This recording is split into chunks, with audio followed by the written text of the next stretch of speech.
everyone, Pop Culture Curator here. So good to see you, all my faithful, wonderful friends, panel members, and chat friends.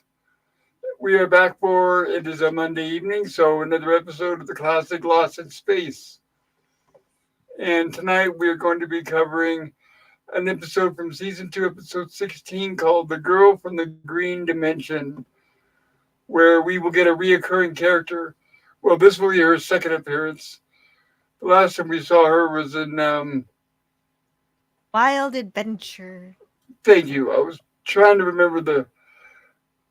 It's odd because I'm starting to remember the names of all the episodes, but then I got confused on the first three of them from the first part of the second season. If that makes any sense. If it doesn't, I'm sorry. Yeah, well, it was so weird last time. I guess they decided to do it again. I don't understand. Well, I was reading a little bit ahead of time here before the show tonight from, like I usually do, from Irwin Allen's Lost in Space, the authorized biography of a classic sci-fi series, Volume 2, by Mark Cushman. And there's going to be a lot of questions this episode. I'll try to have as many answers as I can. Stone Racket, you're welcome to help me if you're able to. Yeah, But, I have the book right here, and boy, oh boy, they've got the section I want to go right to is the cut. Well, they cut 3 scenes, but the major one they should not have cut, which would clarify quite a bit. yes. I was just telling Jill about that. Yeah, it's like, what? Because I was sitting there going, I just watched it just a few hours ago, and I was going, wait a minute, how can that predict the future? That's how it feels when I'm watching it. Like somebody took away several scenes of explanatory dialogue or action. Yeah, that one should not have been cut. They should have cut less of the merry-go-round sequence, if you know what I'm referring to. So it's like, oh dear. I was telling Jill. Yeah, it's like, okay, smokes. You could have cut some of the romance out. You could have cut some of the running around. You could have cut some of the drama with Will being green. Like, come on, get to the actual meat of the story. Urkel menacing, but never actually doing anything. Yeah. You sure can growl. Yeah. Ladies and gentlemen, that's our review for tonight. Have a good night.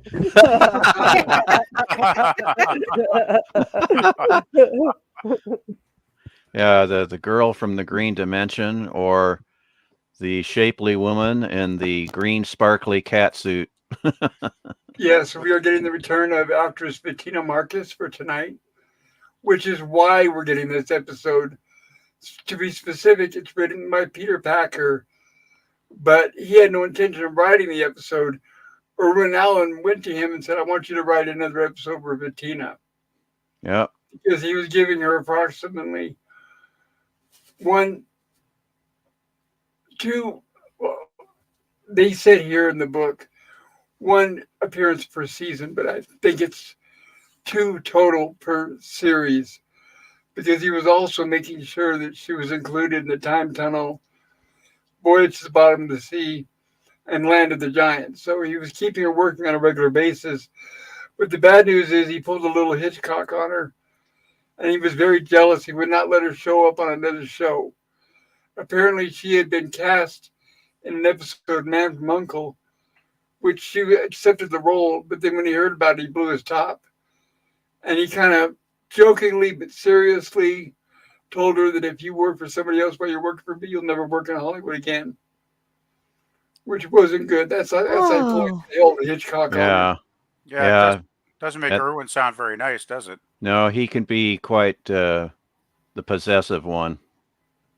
He can be generous, very generous, and help people out. But then, if he feels you're being the slightest, in the disloyal department, or how he perceives it, he can lose his cool pretty badly. That's awful, because from what I understand, she really enjoyed being this particular alien. She sounds like a really nice person. All she cared about was making enough money to support her and her daughter. That's no way to treat somebody. And just to clue all of you in, the name of Bettina Marx's daughter is Athena. So Irwin Allen changed the name of the main character. Peter Packer had a different. In fact, he had two different names for the Athena character until Irwin Allen insisted on changing it to Athena. That is kind of sweet, which is kind of strange after what he just did to the mom. Yeah, it's just conflicting things here. He was very, very nice to her and her daughter, and but then he's like Pop said, pulled a Hitchcock kind of thing, like Hitchcock did to Tippi Hedren. It's like, yeah. Well, he held her career back, basically. It sounds like destroyed. Yeah. Yeah, that sucks. Bettina Marcus was in between working for Allen. She was able to be very prolific, though, in the 60s, but it was rare that you saw her out of makeup. She most often played like an Indian on Have Gun Will Travel, Gunsmoke, and a lot of, stuff like that. So she said sometimes she'd be red, sometimes green, sometimes brown, but rarely ever her natural skin color. Well, I guess was she? Did she have some makeup for the Lost World, or I wonder if maybe she.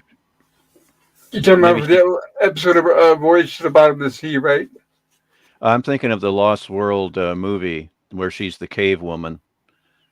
I'd have to see that again. Yeah, I think I don't think she has body makeup, but maybe I'm misremembering.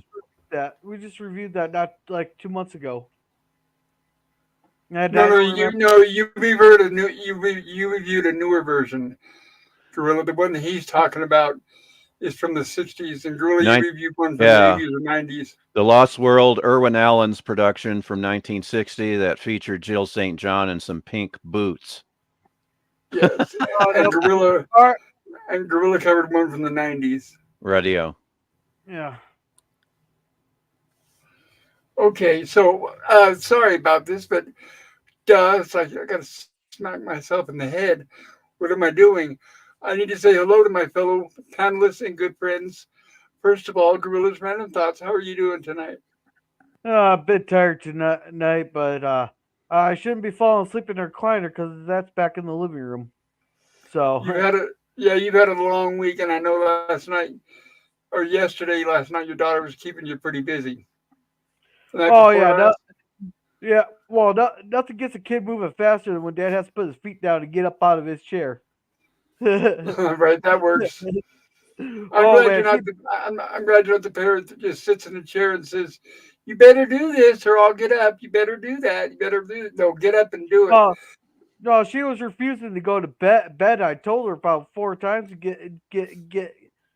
Well, I'll keep it a lot further than what I was saying, but because it's lost its space. But I told her to get back in that bed there, and she wouldn't do it. But as soon as I got up, oh my gosh, she was like an Olympic sprinter back to her bed. Oh yeah, there you go. Just need a little inspiration there. Oh, she's lucky I didn't get. She's lucky she was back in that bed before I got to her there. And how are you doing tonight, my good friend Antiderivative Jill, who just passed? What is it, like 1,500, 2,000 subs, something crazy like that? Oh, no, not that crazy. No, I'm still at just 1,000. I'm happy to be there, and I don't need any more than that. But I won't say no to more than that. I was gonna say, if you're already up to 1,500, send something my way. I know the algorithm went crazy for a couple of days. I got more subscribers than I did in a year. Yeah, you were doing amazing. And I just have to congratulate you again because you deserve it so much. Nobody deserves it as much as you do. Oh, yeah. Thank you. No, it just the algorithm decided to pay me a visit and then skedaddled shortly thereafter. It was very fun, and I thank you very much for that. And I just hope people enjoy what I do. And anyway, we love it. We not only enjoy it, we love it. Yeah, and I will say they say the first 1,000 is the hardest. All right. Well, we'll see what happens. I'm just gonna continue. And speaking of parenting, I've got to go make sure somebody's done his homework. I'll be right All back. right, red alert, red alert. Red alert. Red alarm, red alarm, red alarm. And Stone Racket, how are you doing this evening? Just fine. Ready to blast off into space again with the Robinsons. And last I checked, speaking of Jill's wonderful channel, last I checked, it was 1.03K on Very cool. number of subs. I've been going through the previous Star Trek reviews. Let's see, I've gone through the first 2 pilots, and I think it's the first 3. Yeah, I just completed the Man Trap. Okay. So I'm up to that. I've gone that far through and really enjoyed. And you've got Pop. You just about every one of those streams you got to read from Inside Star Trek. So Yeah, I love that's that pretty book. cool. Yeah, I wish I could have covered the whole thing. Yeah, a lot of good factoids in that. It is. It's really. It's a nice. I'd say a nice companion with the Mark Cushman books. Yeah. It's good to have both of them. Yeah, shortly after I gave this is back in the DVD era. Shortly after I gave my oldest nephew the complete original Star Trek sets. Remember those kind of clamshell containers?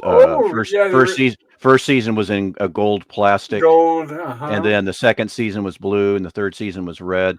I gave him that box set, and then I would say within 6 months of getting that, I was over at my sister's place, and my nephew showed me a book that he picked up at a garage sale, and it was an absolutely pristine, mint condition copy of Inside Star Trek.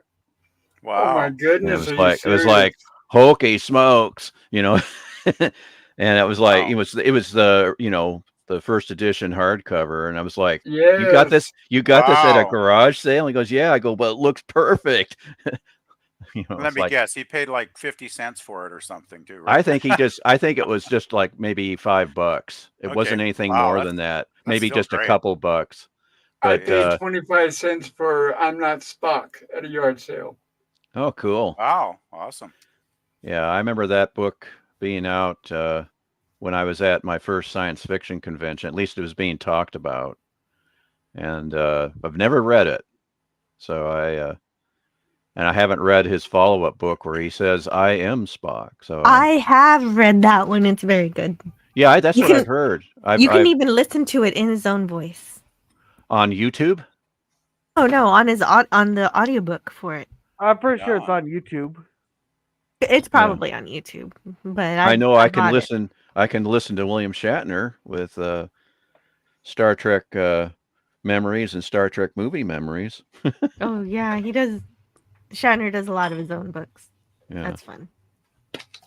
Well, another thing too is you will find if you're on Stone Racket, if you're into audiobooks, you will find the entire Inside Star Trek on YouTube. Radio. Courtesy of you, Pop, on the one of Jill's previous Star Trek streams. I found one that has it in like 5 parts, but the one that you provided puts it all in one, and has a better avatar picture or thumbnail of the Enterprise itself. So I went with the link that you provided. But I listened to some of that. I listened to like the first half hour where it goes back and forth with Herb Solo and Bob Justman, and it's a lot of fun. Yeah, and you know what? Now that I think about it, if it's okay with Jill, maybe on her next stream, I can drop a link in her description for that audiobook. Says we're closing out the TOS stuff. Sure. Oh no, I'm going to start crying again. All right, so let's stop Stone Record from crying by getting to Lost in Space. Well, first let's say hello to PvP. Yeah, maybe I might get a chance to talk. Perhaps. We haven't forgotten you, PvP. We haven't Oh, forgotten you. thank you, Pop. I was wondering for a second there when Gorilla piped in. Well, I just How are you doing, sir? I'm doing okay. I'm doing okay. Actually, a good day. The work day went by quickly, so that's always nice. And yeah, I was just when you were talking about all audiobooks and stuff. I speaking of things you can listen to, I still have the original vinyl from the '60s of William Shatner's Transformed Man, the Jeez. LP. I also have Mr. Spock's music from Outer Space, as well as another Nimoy LP album from back in the day. And I think I've got a couple of movie soundtracks as well on vinyl. So I have a nice little selection of Hold Star on to Trek related those. albums. Yeah. And if you've never heard the Transform Man, whoa, you're in for an experience. I'll tell you that, because it's Shatner at his cheesiest. I love Shatner. I mean, I think he's a brilliant actor, but as a singer, not quite so much. But it's hilariously fun. So Well, I recommend it. good thing he mostly speaks instead of sings. Yeah. That's right. It's more performative rather than singing. Well, he does a version of the Byrds' "Mr. Tambourine Man" that you haven't lived till you've heard that. I'll tell you. In the original Klingon. Might as well be. I want to live. I do not want to hear that. I want to live. Oh, it's really good though. Without having to hear that. It's probably on YouTube, right, too, guys. If you want to just put in Shatner Transform Man, I'm sure you'll find it. Well, I'm so glad we do have Nimoy and Shatner doing their own, having done their own albums like that. But I wish we would have gotten DeForest Kelly too as well, because I read in his biography that he sang on his local radio station when he was a kid. Gosh, that would have been awesome. Interesting. Yeah, that would have been great. Wow. Hey, have you ever seen the Bilbo Baggins video that Nimoy put out? Yep. Oh, that's an experience. That's an experience too. Yeah, I just wanted to mention it because it's so funny. It's great. This past week, I've been going back and watching DeForest Kelly's performances in some of the shows that he did pre-Star Trek. So I was watching a movie from 1950s, 55, something like that, where he played a preacher. Really? And a couple other things. Yeah, it's really nice to kind of see and the role that. Now, as we all know, I'll make this fast because obviously this is Lost in Space, not Star Trek. But Desilu or Paramount did not want him as a doctor on Star Trek.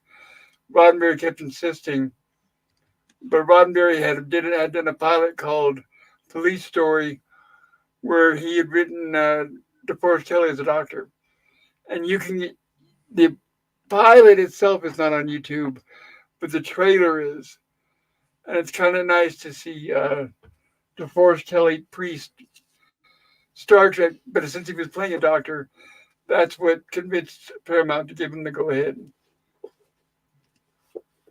Oh, what a really cool. Yeah, because before that, all they had were reels of him being the westerns villain on westerns. Yeah, yes, villains and westerns.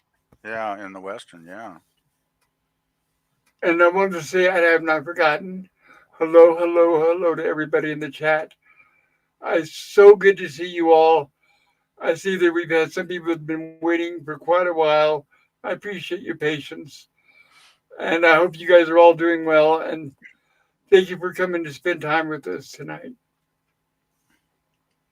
And let me see here. It looks like the first one in the chat tonight was Lemon Pie saying, howdy, Pop. Well, howdy, Lemon. So good to see you.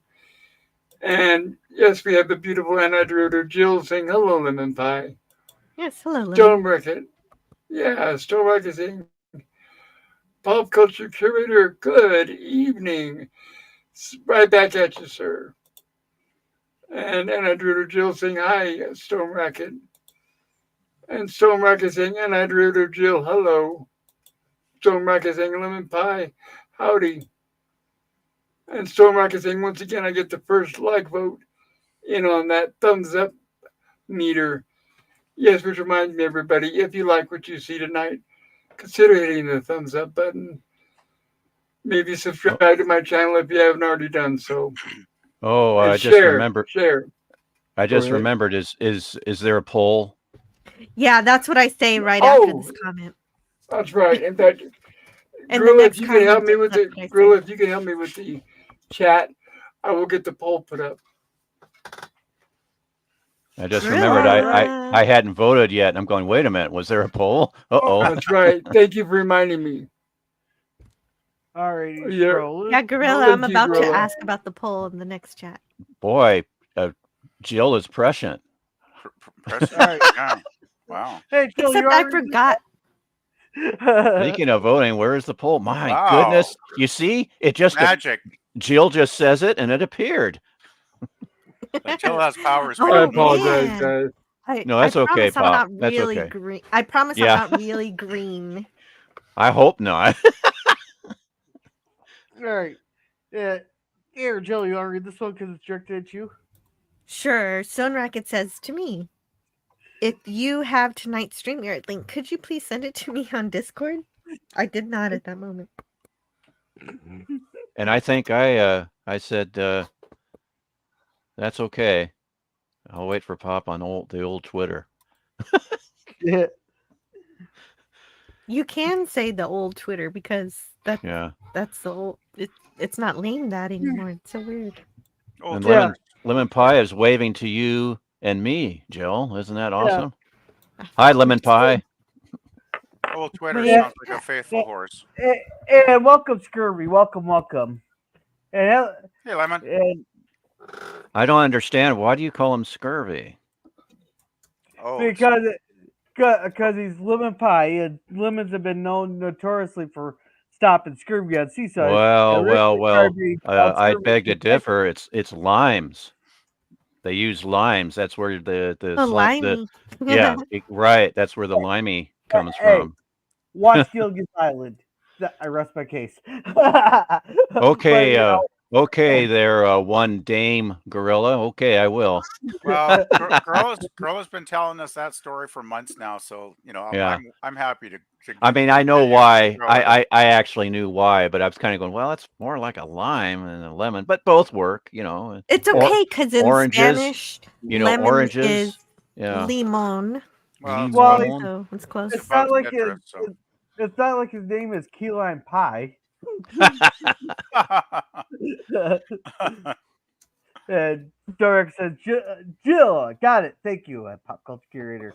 And welcome, Suzanne Eckstein. Welcome there. Hi, Suzanne. Hello, Suzanne.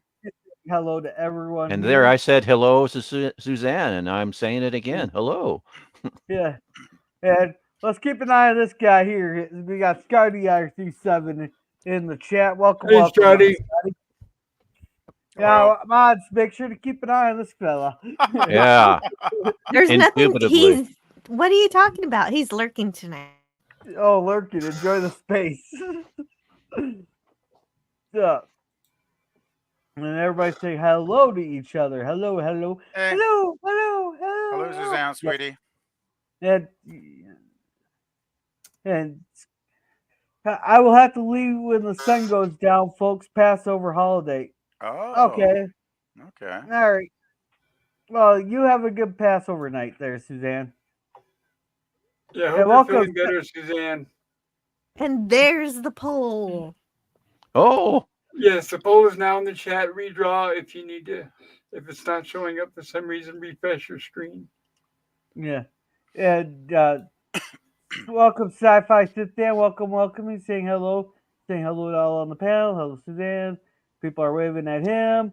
And thank you, Suzanne, for dropping Jill's link there. Thank you. Yes, thank you. Suzanne. And Jill's being all the polite there. Aw, thank you. And she's dropping everybody's links. Thank you very much for that, Suzanne. And Jill, this one's for you. Matt G. Hi. Hi to Matt G. Hello, Matt G. Good to see you, sir. Yeah, Taylor Swift's giving us our waving things there. Yeah, the waving turquoise people. Yeah.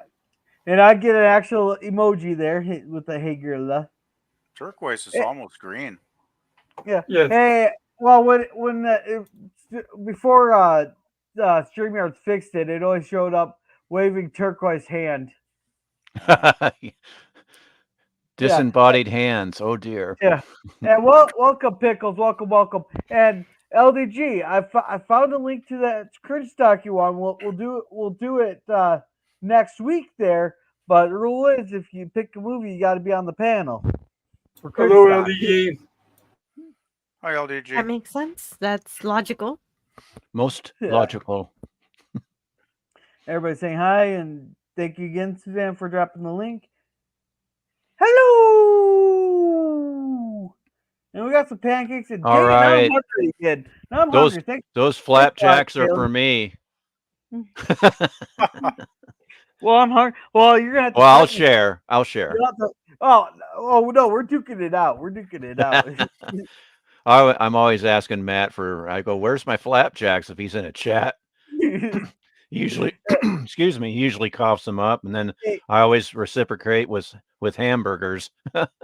Should I read Hey. this one? Yeah, that's what I was gonna ask. Suzanne says, "Wow, PvP, that's awesome. Hold on to those for sure." And it's like, yeah, I plan to, Suzanne. I agree bought them completely. long time ago. Now, correct me if I'm wrong, Pop, but wasn't I know there was an album? It was blue, and it had kind of like a blueprint kind of thing going on, and it had the Enterprise, and I believe the album was called Inside Star Trek. I have And that album. yeah, Oh. is that what was called Inside Star Trek? Because it has Roddenberry and Oh gosh, and interviews some of the other cast members, if I remember correctly. That sounds cool. I want to hear Yeah. that. Yeah, I I used to have have that. it, but I sold it years ago to a Trekkie. I've seen the cover of it, but I don't know much about the detail. I Yeah, guess PvP could fill us in on that. yeah. Yeah, I could go and take a look over on the shelf. I guess I could mute myself for a few All right. minutes. All right. Yeah, I want to say welcome to a new to a new name to the channel there. Unless you've been here before, and I might be mistaken, but welcome, Keith E. Hello, Keith Keith. E. Hello. Keith Welcome, E. Keith. I hope I you want a enjoy yourself donut. tonight, Keith. I know him. I know Keith. He shows up on my channel too, and I met Very him cool. on Retro Nerd Girl's channel. Oh, I love Retro her Nerd channel. Girl. She's cool. Yes, She's she awesome. is. Yeah. Bill say hello. Hello, Suzanne. I've never been here before, but I know all the characters. Oh, would Oh, that hey. be the panel or would that be the show? You're Yeah. welcome to Panel, Keithy. probably. We We're all welcome you with open characters. arms, Keithy. Welcome. Yep. Yeah. And hopefully we can provide some valuable entertainment, even though I got to keep it relatively clean. Good for because it's Yeah, PG. we do try to keep it within certain respect. I think it's Yeah, funnier when you have to be restricted a little bit. You have to be more creative. absolutely, I agree. I I agree completely. agree. And for me, Yeah, it's but very easy because I was a teacher, so I know to turn it off completely. I would never curse in front of my students. see So for me, this it's very simple. yeah. And see, it's very hard for me because of the work environment I'm working every day. Some of the stuff we I say to each understand. other. I Yeah, understand. yeah. And everybody's saying welcome to Keith here. Very And cool. he's saying welcome to the community. Yep. Yeah, And Keith always brings the donuts. yeah. Ooh, I love donuts. Here, Jill, you can read this one. Oh, thank you. Scotty doesn't lurk. He oogles. Or ogles. No, Ogles. I promise you I said it correctly. That's how he says it. Well, Okay. you needed a second O to say oogles, but anyway. It doesn't matter. I'm- That's how he says it. Yeah, I'm that guy, Jill. Irrelevant. Yeah. No. Here, Pop. No. Pop, this was directed at you. Still with you and Pop feeling a little better. Had the nurse come to the house today, he says I'm doing better. Yay. That's good. Very cool. That's great. That's great. Yeah. And Stone Record, this one's for you. Lemon Pie is serving up some apples because Lemon Pie will not let that comment of mine go from Uh, way back when how do you like them apples? I must have oh, said that to somebody. I thought he'd put limes in there for you. Actually, you do. It is one of your. You do No, say that quite a those bit. are green apples. Okay. My favorite. One of the streams, either Pops or Chills, I said something about, what do you think of them apples or something like that. And so Lemon Pie was a witness to that. So they're going to keep throwing that back at me, which is fine because it makes me laugh. All right, then. Keith says, thanks for the warm welcome. It's greatly appreciated. Not a Yay. problem, Keith. Everybody's Welcome, welcome. Keith E. Hi, Keithy. Hello, And hello. my middle name, Keith, and everybody, my middle name is Keith. Oh, cool. Yeah. And here we go, Jill. Oh. Oh, Oh. Suzanne Exton says, Jill, I have a good-looking male nurse. Well, and so, in the words of Dot Ah. Warner from the Animaniacs, hello, nurse. Ooh. Instead of good night, nurse. All right, Yeah. we're all caught up. Thank you, By the Laura. way, I did find my album on the shelf over there, and it is indeed called Inside Star Trek. It's like a blueprint. It's in blue on the Yep. cover, and it has a white diagram of the Enterprise. Yep. So, yeah, My memory serves me well. yeah, I it did. I wish I could recall what was actually said on the record. Oh, I didn't flip it over and look because I wanted to get back. Yeah, that's fine. Do you That's have, fine. do you have a working LP player, DVP? I do actually. I'm not sure though. A few months ago, my stand collapsed because the TV. I have an old cathode ray 26-inch television, and Ah, something came loose in the stand and it's collapsed. But luckily, my turntable is on the very top, so it seems to be good. completely safe. So yeah, yeah. I got to get the junk guys to haul that old TV away someday because since I got the new, the new modem and everything, the guy brought a new thing for the TV, and it won't hook up to a cathode ray. It's got to be No, an no HD TV. HDMI. Yeah, yeah. Which fortunately I do have one in the other room because my cousin, when he downsized, he left his old TV to me, so it's still in the box actually. So Oh, nice. yeah, so I just got to set it all up one of these years. Okay. Oh boy. All right. So, and I wanted to remind everybody, the poll that's in the chat. Feel free if you'd like to vote and you'd like to participate. You can vote on the grade you give this episode from A to F, or what you think of our coverage of this episode. That is totally up to you, either or. And I'd like to thank ahead of time Antiderivative Jill for bringing us these slides. She always does an amazing job, and I really appreciate it, Joe. We couldn't do it without you. Yeah, I'm always happy to help. And so it'll help us tell the story of the episode. If you forgot what happened in this scene or that scene, these help out. Absolutely. So we open where we left off from last. Oh, I almost forgot. I apologize. I usually read a little bit of the assessment from the book. So this is episode The Girl from the Green Dimension, episode number 45. Written by Peter Thacker, script editor Anthony Wilson, directed by Nathan Duran. And I'll try not to repeat what we've already said, but yet try not to give away too many spoilers. According to the assessment, now remember, this is from Mark Cushman, his assessment, not mine. So I may or may not agree with him. It was written by Peter Thacker, and that meant many memorable lines of dialogue. The cleverness in the writing is apparent throughout. Unfortunately, the episode is marred by an overabundance of clever ideas. The return of the girl from the green dimension, a rejected suitor looking to challenge Dr. Smith in a fight to the death, a telescope ultra by Athena, and a solar gale that enabled it to predict the future. Will being turned green and Smith thinking he has seen his own future and that he is to die. 50 minutes of screen time were not enough for the amount of material and gimmicks and plot turns. It was literally not enough time. The episode ran long, and because of this, 3 scenes had to be cut. The wrong 3 scenes. The viewing audience is rightfully lost. That's why Dr. Smith suddenly stops being afraid of Athena and instead seeks her out in hopes of learning how to see the future. For that matter, the audience hasn't been told how Smith even knows that Athena can see the future. These are the plot points covered in the 3 consecutive scenes that were cut. These story points weren't included, but other scenes less important were retained. For instance, Smith's nose twitches.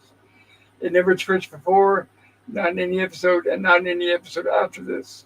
So why here? Also, where did that humongous telescope come from? Will's cabin closet? We never know. We never saw it before. We'll never see it again. Yes, we will, actually. And where did they get that antique dueling pistols from? Are they standard equipment aboard a spaceship in 1997? Other than the spotty green makeup on Ursak, the technical aspects of the girl in the green dimension are quite good.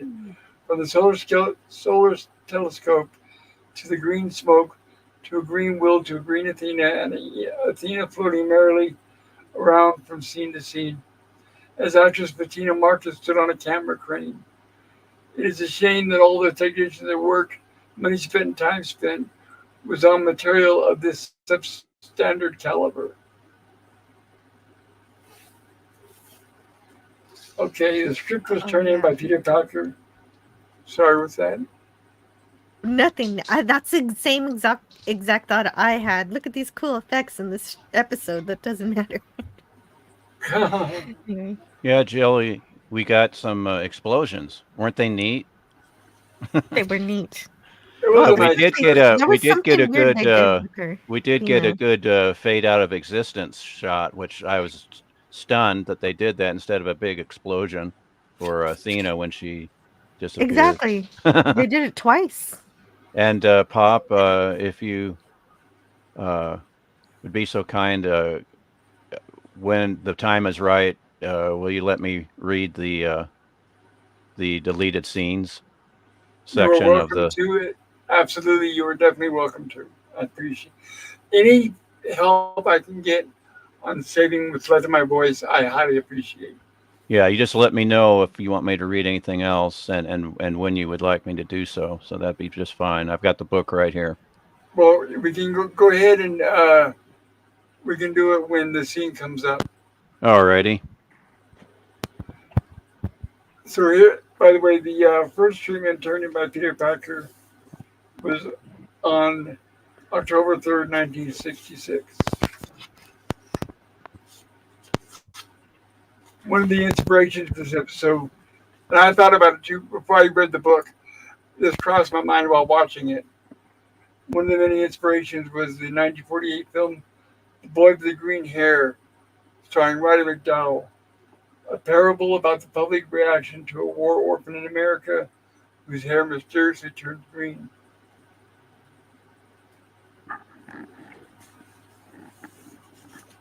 I guess they were gonna call the green girl in the script. This is referring to what Stone Rocket was talking about, where they changed her name. So in the script, it was Verdanta, Berdanta. And Peter Packer was reminded, hey, remember, just a few episodes ago, we had someone named Berta. So that was another reason why they changed the name to Athena. They didn't want a lot of confusion going on there. Okay, and now I don't want to delay too much. I know we're already going on 45 minutes. Well, okay, so the episode starts with a solar gale, and I'm just like, what? A solar gale? And so I'm just thinking the gale is talking about wind, and so maybe they mean like a solar geomagnetic storm or something like that. That sounds better. That sounds a lot better. Yeah. So we'll go with that. We'll go with what Jill's just stated here. Well, But then they say giant cosmic bolts, and I'm lost. Yeah, didn't you see the bolts? They were raining down and almost hit everybody. No. Sorry. Yeah, if Badger would have allowed, but unfortunately. Oh my goodness. That's kind of a cool scene, though. That's a good Yeah. slide, Jill. Yeah, That's a heck of definitely. And the robot, oh dear, he's covering his well, he's not covering his eyes; those are above, but he's trying to protect himself still. I think he's just Yeah. he's nervous. Yeah, See, poor robot. I see, love this that. is- I love this prop though. This prop is amazing. Yeah, but where'd it PvP. come from? PvP. Exactly. All of a sudden, there it is. But it turns out Uh, to be one of my favorite props Yeah, it's in the cool. entire series. Yeah, I love it. Do you guys remember which episode that we're going to see it in the future? Oh, that's a good Gosh. question. I forget. Yeah, it's would a it big be one. is it second season Oh, I think it's third. Trips or of the third Robot. season? Oh. But this robot here, his warning system's worse than ours. He sounds he's like sounding the warning system 15 minutes after the danger already passed. Like our warning system. Yeah, he was a around little here. slow here, isn't he? No, it seems there's a lot of episodes that all of a sudden the danger's happening right then. Then all of a sudden he starts screaming danger, danger. It's like oh, hey, right. the tornado sirens are going off. Oh, the storm passed 15 minutes ago. It's right after you're our right. heroes already are hiding behind the rock or seeking shelter, and then he not only does he say it late that there's danger, but he stays in the danger. He doesn't try to get away from it. Yeah, Well, that was a little confusing. Wish Yeah. he'd gone by the gone by the rocks with Will and Hey. Dr. Smith. Hey, Yeah. I'll take care of him staying right next to all that so-called danger there and raise you. Hey, Will, you go out first. You're smaller. You won't get hit with debris. But Yeah. I'll see you Right. by holding your hand. Yeah, Exactly. brave to Dr. be Smith. fair, to be fair, he's an environmental robot. He's designed to be able to withstand the elements. And also, this episode completely ruined my entire day. Why is that? Wow. 'Cause There's I a found out recommendation. No, that's because me and Dr. Smith apparently share zodiac signs. Or Or zodiac signs. Sagittarius. Uh-oh. I'm a Yeah, but Sagittarius too. No, that was another thing that bothered me. They're looking through this telescope. How are they seeing Earth constellations? Exactly. It was, they Jill- couldn't afford anything more in the budget, Joe. Jill, I think what the writers were going for was shut up. Well, no, they had like one picture by NASA, and they kept using it over and over again, right? So That is No, true. I don't mind that. It's falling No, under the category of don't think about it. Now Besides- it says no audible dialogue, but isn't Athena cooing? well, doesn't she always? I don't remember in this particular scene if Yeah. they can hear her or not. Yeah, that's I was trying to remember. I thought we did it, but maybe not initially. So I don't Like- mean to jump in the chat, but I want to make sure to say good night to Suzanne Exton before Oh, she Good night, goes to Suzanne. bed. Good night, good Suzanne. night, Suzanne. I hope you Yeah. feel better. Yeah, Yes, you Suzanne. will. Good luck, and we'll see you soon. And Jill, thank you for pointing that out. I always appreciate when people point out when people are leaving. That way, they can at least hear us say goodbye to them. Of course. Thank you.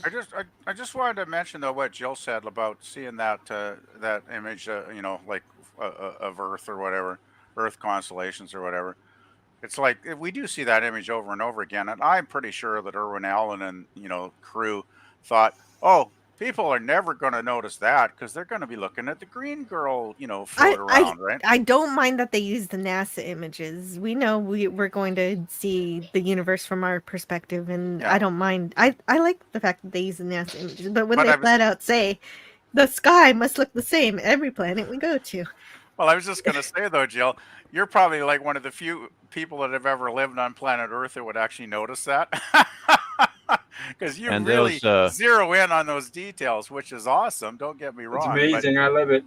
Those The average viewer would never notice it, especially Those back then with black and white TVs, right? those You know? astronomical photographs or plates Oh, are all okay. copyright what year? All right, just a sec. Have a good night, Suzanne. She says, "Okay, gang, I'm pushing the limits here. Good night, peace. Okay, good night. Shalom. care. Shalom. Take care. Shalom. Have a good And have a good night. And shalom to you there, Suzanne. Yeah. Shalom. All right. All right, now Actually, go ahead. I was gonna say, should we just catch up on chat now? Well, let's let everybody answer Stone Racket's question. What year were those images copyrighted from NASA? Probably.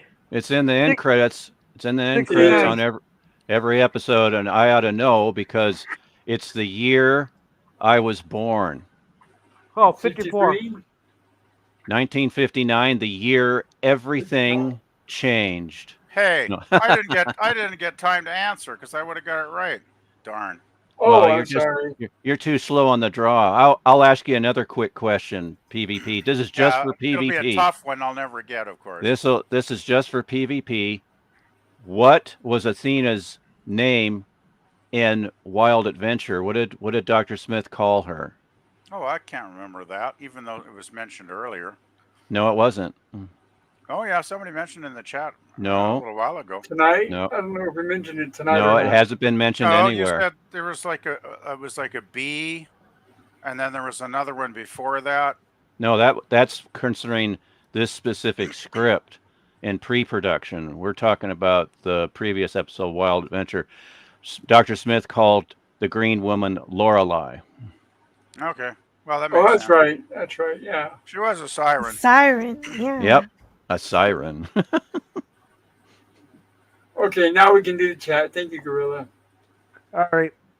And looks like Scurvy is throwing some eggs at PvP. Uh-oh. Well, what did I deserve that? Uh-oh. PvP, your house just got egged. I live in an apartment, so. Oh, okay. Your apartment building got egged. I'll let the landlord clean it up. Okay. Yeah, it's like, what happened here? And PvP says, I have no idea. Hey, I'm on the 3rd floor, so they can throw eggs all day. I don't. Oh, don't. Oh, now you just you doxed yourself. When I was a kid, one Halloween we egged a house. Uh-oh. I felt so bad. I never did it again. See what happens when you have a conscience? I know. Yeah, I know. Yeah, that darn conscience. I'm sure that's held me back in life a few times. And Suzanne says, yep. And Scurvy says, Suzanne, well, that always helps. And Suzanne says, Scurvy, it was good that my boy to see a male nurse. And Scurvy says, I was referring to have good-looking nurse that can help ease the pain. Male nurses aren't that super rare anymore. Nah, but I still prefer the women nurse. No, when I was in the hospital a couple weeks ago, I had mostly men, doctors, and nurses. Yeah, I think male nurses have been pretty common since what, like the 80s or something? They've been more and more common. Just like flight attendants, I guess they're called now. Yeah, I had when I was in the emergency room when I had COVID, there was a male nurse named David, and he made sure everything was just so, and kept checking in on me, and also he brought me food. Well, that's good. Oh, that's once they pumped me full of, fluids and whatnot, and I was there for, about 7 hours. I all of a sudden got my appetite back, and I asked David. I said, "Hey, can I get some food?" And he brought me this huge turkey sandwich with all the fixins. Nice. And it was like, and I snarfed that all down. Oh yeah, you know what? I only had one male nurse during the birth of my first kid, and he was the best one because everybody else was telling me, "You can't eat. We can only give you ice chips or whatever, some stupid crap." And I begged him for something, and he brought me Jello. So he was. There you go. Oh, cool! Awesome. Hey, don't you have a husband to sneak in like some Subway or a burger for a burger? Subway, yeah. Just put that in your pocket. Hey, if he can't sneak in food, what's it good for? I guess I didn't think to ask. You have to ask that girl after Jill just said she was, in there giving birth. Like, Yeah. So, The Gorilla's right. I wasn't in the right state of mind, Gorilla. Oh, okay. oh boy. Hey, I brought Marissa food when she was in the house. There, she didn't have to ask. But Oh boy. all right, Scurvy says, "Here, Jill, you can read it." Lemon Pie says, I have to say, if Scotty pronounces ogle as oogle, then I'll concede that it is correct. It isn't correct, but if there's a sentence that puts Scotty and oogle together, I will pronounce it that way. Normally Okay. I'll say it the correct way. Yeah. And Suzanne said, "Scurvy, in the 80s, 90s, we had a lot of them, almost none now. The older men are taking up nursing. It's nice to see." Well, we just had a Waltons episode there where Mary Ellen got in a fight with her new boy toy there with, because he said she was going to be nursing, he'd be the doctor and all that, and because they say women can't be doctors and all that, and then started a big old fight thing. Drama. Yeah, that was the mentality back in the 1930s and 40s. Oh, Yeah. and I just noticed Keith E is stepping out. See Uh-oh. you tomorrow, night, Keith. E. Keith. No. Good Bye-bye. night, Good Keith. night. All right. Thanks for Yeah. stopping by. Take care, Keith. All right, scrolling back up. And there's a Scurvy Yuppers. I'm in Scotty's corner on this one. Oh, there you Sounds go. good. All right. And welcome, Sean Carter. Welcome. He says, Hello, "Greetings, everyone." Sean. Magnificent. Good to see you, Sean. Sean has an amazing channel, everybody. The Sci-Fi Model Guy. And Sean, you're a wrench. Sean, why don't you go ahead and drop the link in for your new channel where you review movies? Because I don't think I have that as part of my Stream Element spot yet. So please feel free to drop that if you'd like, Sean. And good to see you. Yeah. But I know I you got it started right up here. the channel. Yeah. Suzanne Okay. says, "Being without all of for 3 days is going to be torture." Oh, no fun. Yeah, well, it's Passover for her. Scurvy says, "Suzanne, oh well. Last time I was hospitalized a few years ago, I saw a few by, I suppose, not many." And But Scurvy, they're talking about the male nurses again. yeah, a few but. Go ahead. Yeah, and this is where she says she's heading out. And Scurvy says, "I'm not correct, but since it's how Scotty says it, I'm on board." I'm not. I'm against it just because Scotty says it that way. And Scurvy says, I "Good think it night." depends on the meaning of it. I don't know. I'm Yeah. allowing it. And Stoner, actually want to read this one? Oh, wow. Taylor Swift, greater than Disney, Star Wars, and MCU, otherwise known as Matt G, has gifted us all luscious, delicious hamburgers. Delicious. Yeah. Oh, I'll I'm take Yeah. hungry. extra pickle on mine. I think I Apple- see one. I think it's that first one there, Pop, has extra pickle on Yeah. I would No, Well, like- I I would gotta like- go with I have to go with the barnyard burger. it. What is I that? would like. Yeah. What is that? It Barnyard. has fried egg on it, and you can have the egg any way you want. Then Right. it has ham, cheese, ham and cheese on it. Then your burger part. It It's a basically lot of has protein. Oh yeah, it's delicious though. Sounds like it. Yeah. Then Keith E says, "I'm sneaking out, but I will see you for the big Star Trek Top 10 on Tuesday. Hopefully, take care. Have a good night. Yeah. I'll be back." And then Good night. I'll be back. Very cool. I'll be back. Yeah. And welcome, Jim's landscaping. Hello, Jim. I got home. Hey, Jim. Good to see you. Hi, Jim. And Jill, you want to read this in its entirety?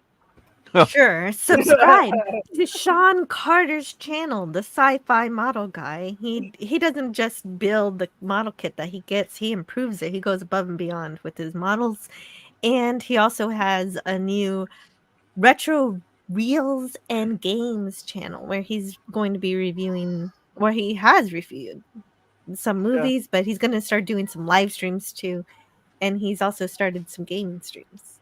Yeah. Hey, you forgot to read out the link. That's Oh, okay. okay. We're being very specific. Okay. YouTube.com/the sci-fi model guy and youtube.com/retro reels and games. You forgot the Thank you. HTTPS. I forgot the @ sign. You That's don't need, okay. yeah. Oh boy. Gorilla, you're being bad. I'm just being a pain, that's all. And Taylor No, says, you're what a right. I did. burger. I am And Johnson remiss. thinks pop. And we got a couple more burgers from. All right, we're all caught up. Now let's get on with this episode. We're pushing 9 o'clock already. By the way, I Okay. want bacon. I want bacon, lettuce, and tomato in my burger, please. No mayo. No mayo. I don't need it. I can live Too without bad this green lady doesn't eat cheeseburgers. it. No, she doesn't look like she does. She might if you threw in some deuteronium fuel on top. Deuteronium, right? Add a little deuteronium. Oh, yeah. That's the special sauce. So here's what we have. Dr. Smith is viewing her through the telescope, and he sees that she returns, and he is not very happy about it. And he's wondering if it's an optical illusion. No, he danced with her in space. Yes, he did. They mentioned Yeah, that in the book, that Yeah. the relationship with him and her, they're wondering, they don't know for sure. This is the book, obviously, that I've been quoting from. But they're wondering if this may be by insistence from the studio to show that he's heterosexual. That may be the reason why he's not always spurning her dances. So that is something to keep in mind. They were very aware of that back then as well. Because I know a lot of people who don't really know the show think that his character is gay when he's not. They even think Jonathan Harris is gay, which he's not. He's married and has Wait, 2 kids. just to That never clarify. came to my thought until somebody else said it. And there she is. And she still has that salad bowl on her head. No, it's a protective dome. Well, Yeah, protective how? It's It's when just- she enters atmospheres. Oh, yeah, sure. it's just little- most. It's a little heat shield. Okay. Sure. Oh, she doesn't. She's not. course. She's not Of course. teleporting. I figured most aliens on Lost in Yeah. Space No. can teleport. Well, she except did. for Yeah. Robinson. I was thinking she teleported because she didn't have a spaceship. No, she popped That's out. right. Popped out of the telescope. Yeah, Popped she out of the teleported green- Oh, right. green no, dimension. you're right. You're through the right. telescope. Gorilla, because they Yes, say that the telescope that's right. is the window to another dimension, and you That's know right. it's a green dimension because little green lights on the telescope pop up. Yeah. PvP. All right, at least that's good for something. PvP. How many peppers did Peter Packer pick? To peck a pickled 42. pepper. 42. I can't remember. 42. Why do you torture me with this? Oh, I'm just being silly. But anyway, the green girl's back, and it's like, here we go. It's hubba hubba time. I like the green girl. Yeah, she's she's lovely. fun. She's fun. And speaking of lovely, but she only has, I think, one line. Judy, Marta Kristen, only has one line, I believe, in this episode. But at least there she is, and Penny, and Maureen, and Dawn. Actually, Penny has a lot of good lines in this one. Yeah, she's very sweet to her brother. Yeah, finally we get an episode where the sister and the brother have great lines together, and they're actually like real sister and brother Robinsons again. Yeah, there's some affection Yeah. there. Yeah, not Instead so of, much the snarky back and forth. Yeah. I appreciate that. No snarkiness. And what we thought about this is Dr. Smith and Will are both telling everybody that they ran into Athena again. They saw her, she appeared, et cetera, et cetera. And then after that, Professor Robinson doubts Will and says, "Are you sure that you really saw this?" And I thought that was an awkward thing Yeah. to put in there. I don't know. It's That like was just me. by this Right. time, you better take all reports seriously of aliens. There were a lot of Well, confusing moments. Yeah, yeah, they, like- Well, like Pop mentioned, they were trying to make Smith seem hetero, but I mean, he's got this gorgeous alien woman, interested in him romantically, and yet he runs away and cowers behind the robot, and it's like, what? Like I don't know. Okay, I Well, guess Yeah. I think this is where the scenes were cut out, so I'll go read from the ahead. book. Yeah, Thank it you. is. It is a running theme that they don't believe the children. Yeah. The first lost scene began right after Smith rejects Athena and then goes into the Jupiter 2 to sleep through the night. In the cut sequences, Athena visits Smith in his cabin during the early morning before he rises. She Huh. she casts a spell on him and he follows her to the rocky area where the telescope is. He Hmm. looks into it and is able to see into the future, specifically the next morning's breakfast gathering on the lower deck of the Jupiter 2. It means little to Smith until the next morning comes and he joins the others for breakfast. That is when he realizes he has seen this all before. The nightmare he had earlier was no nightmare at all. He really was with Athena, and he really did look into the future. His wheels begin to turn, and that is when Smith decides to forego breakfast and seek out Athena. The family is surprised to see him walk away from the table without eating, saying he has to get to work. Don asks him, "What work?" Smith answers, "To study the sky for a treatise I'm writing on the language of silence." With this, Smith exits, and this is why later in the finished episode, we see Maureen ask Smith how work goes on his treatise. Yeah, that seems so random and out of nowhere. Yeah. And then to continue real quick, there is little justification for a story to be gutted in this way. What is left is a story that, while somewhat entertaining, makes little sense. That Although scene there, sounds so pivotal to the although there is whole no thing. excuse, there of course is a reason, but still, they could have cut elsewhere and left that in because I think that whole sequence is crucial. It's the whole That Yeah. premise for the that episode. that Yeah. change that changes the entire episode. I Oh mean, that yeah. that that makes it make sense. And like I think like later on they have the Viking, her Viking boyfriend or whatever you want to call him, Urko. Urko.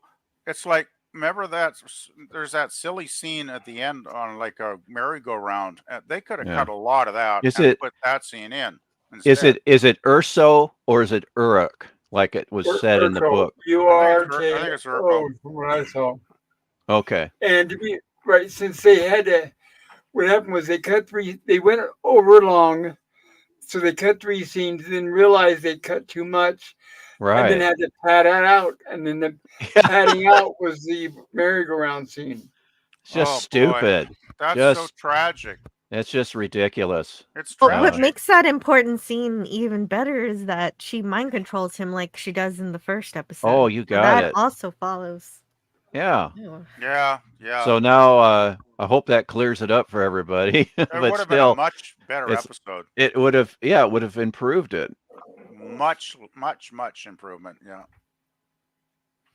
Because I thought a lot of this Viking guy was kind of unnecessary, actually, I guys. like the cooing. I don't like the roaring.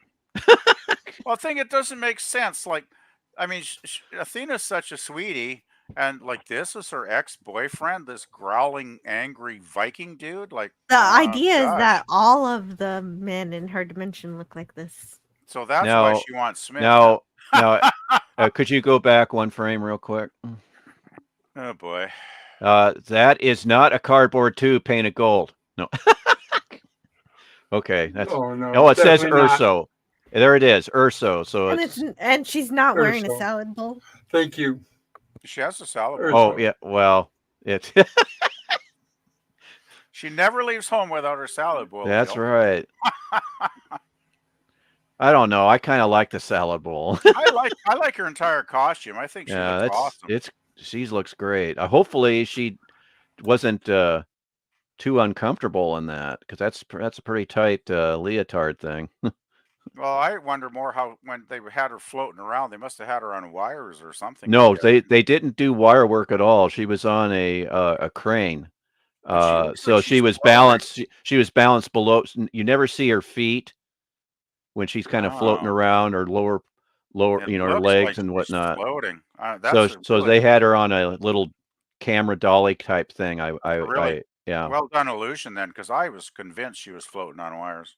Yeah, they wanted to avoid wire work, so they Oh used yeah, yeah. a camera dolly. They call it a crane in the book, but it's like, They did no, it not a well. crane. It's like, oh, chariot sighting, everybody. Yeah, Chariot. Love the chariot. Yeah, we get quite a bit of Chariot in season 2, actually.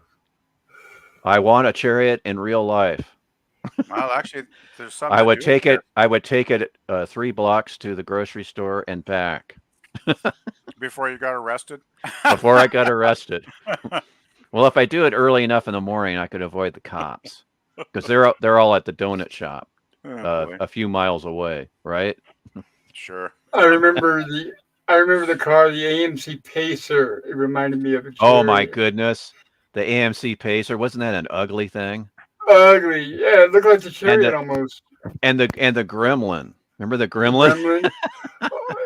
AMC was on a roll for making garbage. Yes, Oh, you got it. How about the Pinto? Don't forget the Pinto. the Yeah, Ford instant Pinto, explosion. 5-passenger stove. Designed by Yeah. Irwin Allen, the Ford Pinto, I'm guessing. For all those Yeah, I know, extra right? explosions. Well, yeah, it's designed by Irwin Allen's pyrotechnics team. Yes, you'll never be disappointed if you want to see explosions. Yeah. Oh boy. Oh, here's the deuteronium scene, guys. So we do get our mention of, just as a reminder to the audience, yes, they still are mining deuterium. They still are making an effort to try to get off that planet. So we will see them back in space again. Yeah. News. And this whole nose wiggle thing, originally in the script, it was his ears, and of course, Jonathan Harris. John is not, It's like yeah, the guy that had the notes. I think he says, "Well, do we know that if Harris can do this? I mean, what is this?" So it right, became right. a nose thing. But the thing is, I kept thinking of Bewitched. It was Yeah, like, is me this? too. It's like, Yes. is this a Uh-huh. nod to Bewitched, Well, that's what I was or what? almost thinking. But I guess Yeah. it's something that Harris said. Well, I'll do this instead.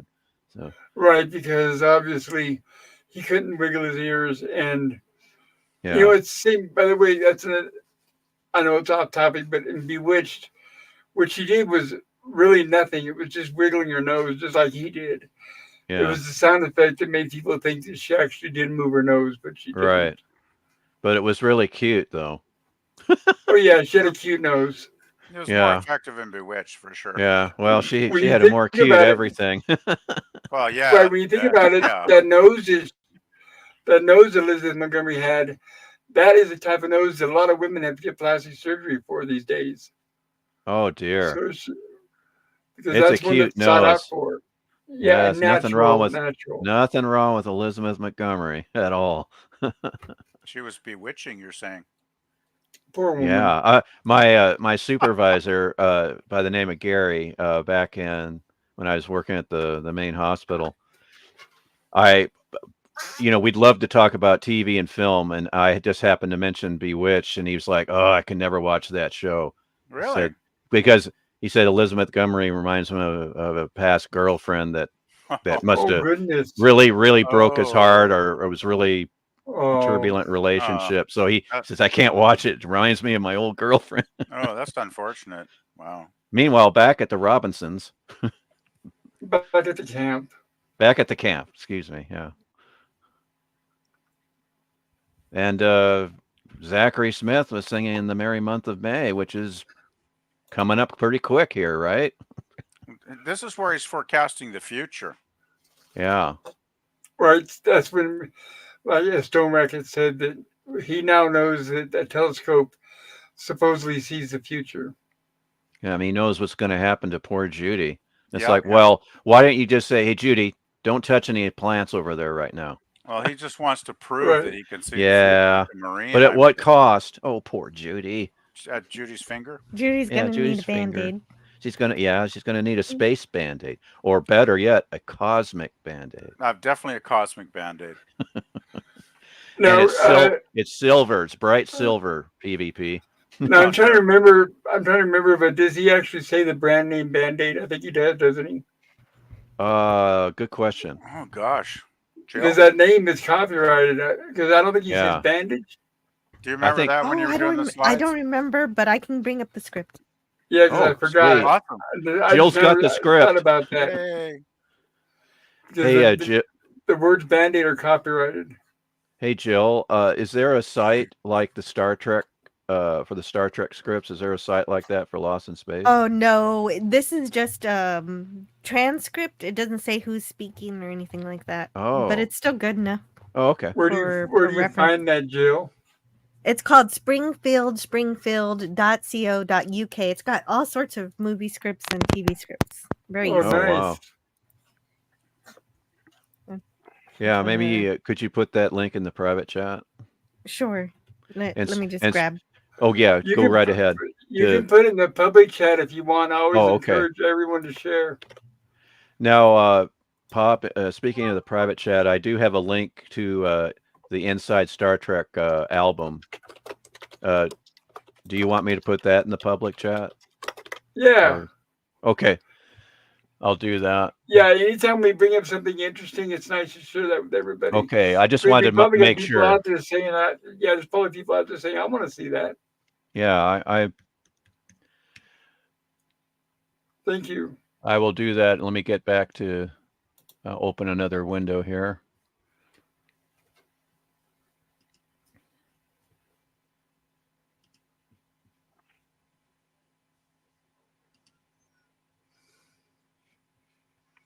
Oh, they don't talk No. about band-aids at all?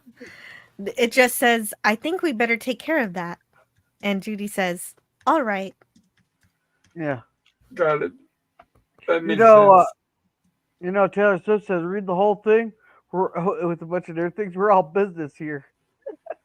Oh, right. That's yes, right. I didn't say the HTTP. Not only that, I also didn't say the little @ symbol that you need before you put in the channel name or so. There you go. Technicalities. We're all about technicalities. All right. Edge of Time says Battlestar Galactica cost us firing torpedoes.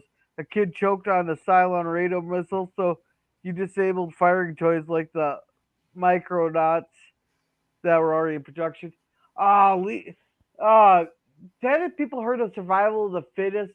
I mean, they got rid of the Nerf guns that shot torpedoes because a bunch of college students were blindfolding each other and let's just say fire a point blank range at certain parts of the male body. Somebody's always got to ruin it for everyone. Yeah, or we have to. They changed the whole pod thing instead of just flipping it open and tossing it in. They redesigned the whole lid to make it harder to open because teenagers who already know how to open them were eating them. Oh, of course. Well, what's even more tragic and upsetting is that's all we get to hear from Judy. All That's right. it for this week, huh? Yeah. Sorry, I guess couldn't help that. I guess that beach ball scene from last week was a little much for her. Ah! You said those words? Yeah, that was pretty traumatic, wasn't it? Yes, Did someone very. Poor Judy. Did someone say beach balls? Ah! I'm going to mute myself. I couldn't resist. Sorry. Now I can't stop seeing the cardboard tube. I think they're called. Oh, yes. I can take cardboard too. I think they're called, just barely. But yeah, it's like let's put a thicker coat of paint on that to cover the seams, please. 'Cause that's like that's kind of like I think it looks fine.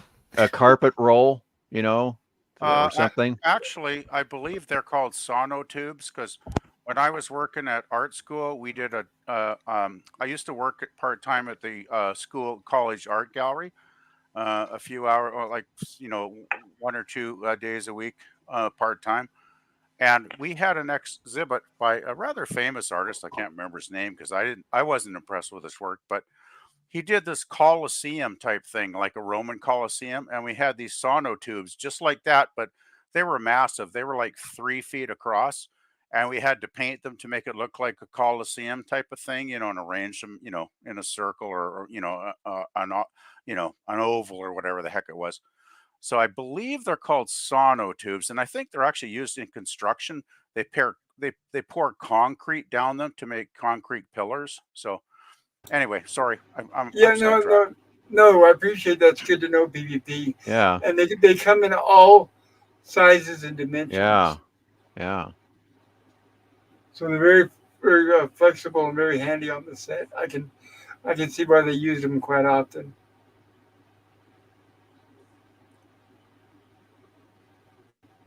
No, this is where we get introduced to Urso. Yeah, Dr. Well- Smith just wants to use the telescope to see the future. This is the only reason he's giving Athena the time of day. Yeah. And I guess originally Athena and Urso were going to talk to each other in their native language, and Irwin Allen told them to drop it. He didn't want to confuse people. So at this point on, I believe in the entire series, we don't really get any alien languages anymore. Yeah, that's a shame because in Invaders from the Fifth Dimension, they first spoke in their native language. Yes, It's unfortunate, yeah. And sometimes they would ask. Sometimes the Robinsons would ask them how they knew English, and they would tell them.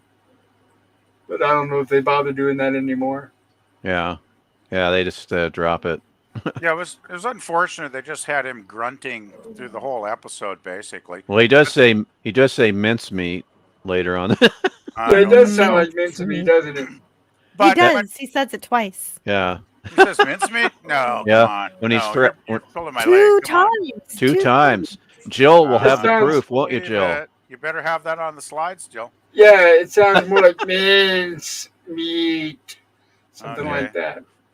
Anyway, I do think he's cool when he pats Will on the head and makes him green. It's like he's being friendly. And actually he's like, well, I'm green. Oh, I like you. I'll make you green too. Kind of thing, right? But it's like, Why is that a power he has?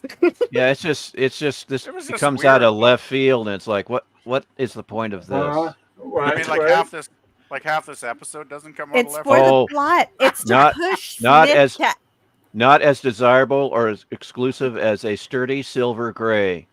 the only Right. the Ah, only there you reason, go. I love the that only line from the reason- robot. Plus, he the gets only to reason laugh. the only reason to turn Will green is to push Smith to do something.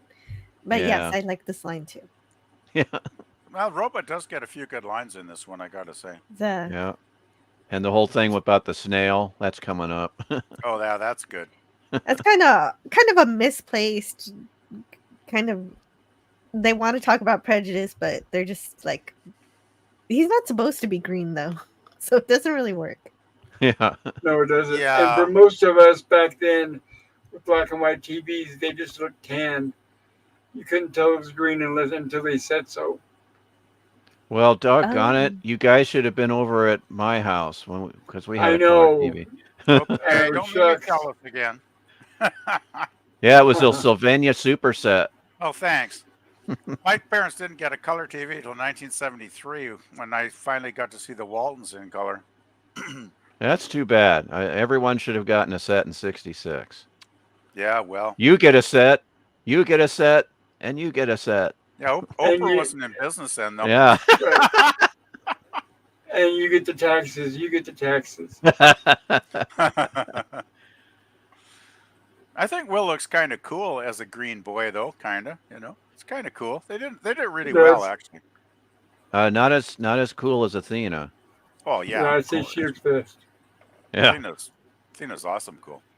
And It speaking of doesn't green, hurt- John and Maureen, they're green. Yep, Dressed in they're green. both wearing green. Yep. You think they would be much more upset than they are? This is true. But of course, Irwin Allen and the CBS censors would say, no, don't have them be too angry. No anger, no anger. Yeah, we don't want to upset the kids. No. At least they say we liked him better the way he was. Yeah. I thought more as them being calm and trying to resolve things instead of trying to use aggression, and I respect that. Well, Yeah, Athena, that's a good point too. well, the robot said Athena was friendly and she didn't have any ill intentions and all that stuff. The robot said so. Of course, they shouldn't be too harsh with her, right? Because they know she's actually, good. She doesn't want to hurt anybody. Except when she casts spells in the middle of the night or the That's early in the morning. she reserves that for Smith, though, right? Because Yeah. I guess the ladies of this dimension can control your mind, and the men can make you Turn green. part of them turn green. Is Will just turned green, the men turn green with envy, Jill. or is his physiology changed to be in the green dimension? It feels like this episode doesn't know what it wants to do with that, because John Yeah. says we want our son in this dimension. So that's saying Yeah. Right. he's been changed. Yeah. But later on, when he's asked if he eats deuterium, he's like, no. No.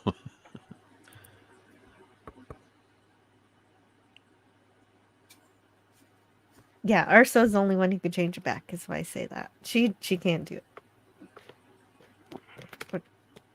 Right, which For is whatever interesting. reason. And that's another thing they don't exactly explain too well. It's because she refuses to take her gloves off. No, I don't. How do I know? I don't know.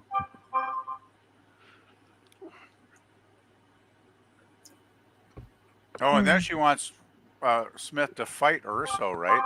Like this. Yeah, is what she I never really- mentioned that before. Yeah. Yeah, she didn't say right to the away. death or something too. Like she wants Urso to get killed, right? Because he's the old boyfriend. Right, we're told that she's completely harmless, and then now she brings her so long and wants him to fight Dr. Smith to the death. Yeah, kill Although the this old does one. come up later on in the Orville, where if you're a Mocklin and you want to have a divorce, you have to kill your partner. It doesn't seem very Yes. civilized somehow, but oh well. It's not. No. Oh my god, it's No, but ridiculous. it calls for good drama, I guess. Well, it actually causes good fun too, because I was thinking, oh man, I really want to see Smith fight this guy, but Right. it is what it is. Well, it'd be The- nice to put Jonathan Harris's stunt double to work. That would have been good. Yeah, yeah, I would have loved that scene. Well, but yeah. they talk about fighting like you're saying, like choreography and all that. But then later on, it's just dueling pistols. Yeah. It's Right, just, and yeah. then we don't even get that, right, because Smith is too much of a coward. Yeah. He just drops the gun and runs away. Yeah. I don't know Spoilers. You lit- why. I don't know why, but for fans out there, and apologies ahead of time for fans out there of TNG, but Smith's mannerisms remind me of Picard. They mirror each other, in my opinion. I couldn't imagine Picard fighting just as much as I can't imagine Smith fighting at all. No, I do think that Picard does stay and fight when he has to, but that's Fist another fight, story. I think. physical. Oh, Okay. a fist fight. Oh, I meant on the bridge with the Enterprise. No, I mean a Okay, physical you're talking. fight. You're talking physical fights. Okay. Yes. Yeah. Yeah, Picard wouldn't do anything. have- No physical fight. He would just talk the alien and bore him to death. Yeah, exactly. Well, Right. it was Riker and Worf who usually did the fighting, or Data. And Oh, Data, we usually just grab somebody by the neck and toss them across the room or something, right? So Yeah. Have That- Worf, yeah, Worf and Riker do all the fisticuffs. that's right. Well, basically, didn't you guys think that Riker was basically a stand-in for Shatner? Well, he's a poor man's Kirk for sure. But Yeah, that was when the TNG idea. When TNG first aired, that's what I had hoped, but then those hopes were quickly dashed.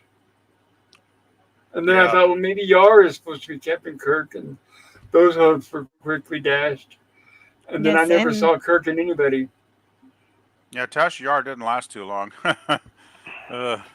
Sean Carter mentions that Picard does fight a couple of times, like in Starship Mine. Yeah, there are a few instances, but it's rare. Yeah, but let's face it, Kirk was like punching people out on a regular basis in TOS. You betcha. And I love it. He's Kirk always going to beams be my down captain. and kicks alien Heine. That's Well, not only right. that though, but they also showed it on a fairly regular basis that he worked out. There was a gym. He would go down there and train. I mean, all that stuff. That's why it didn't make sense that the people in TNG they never showed any of that there.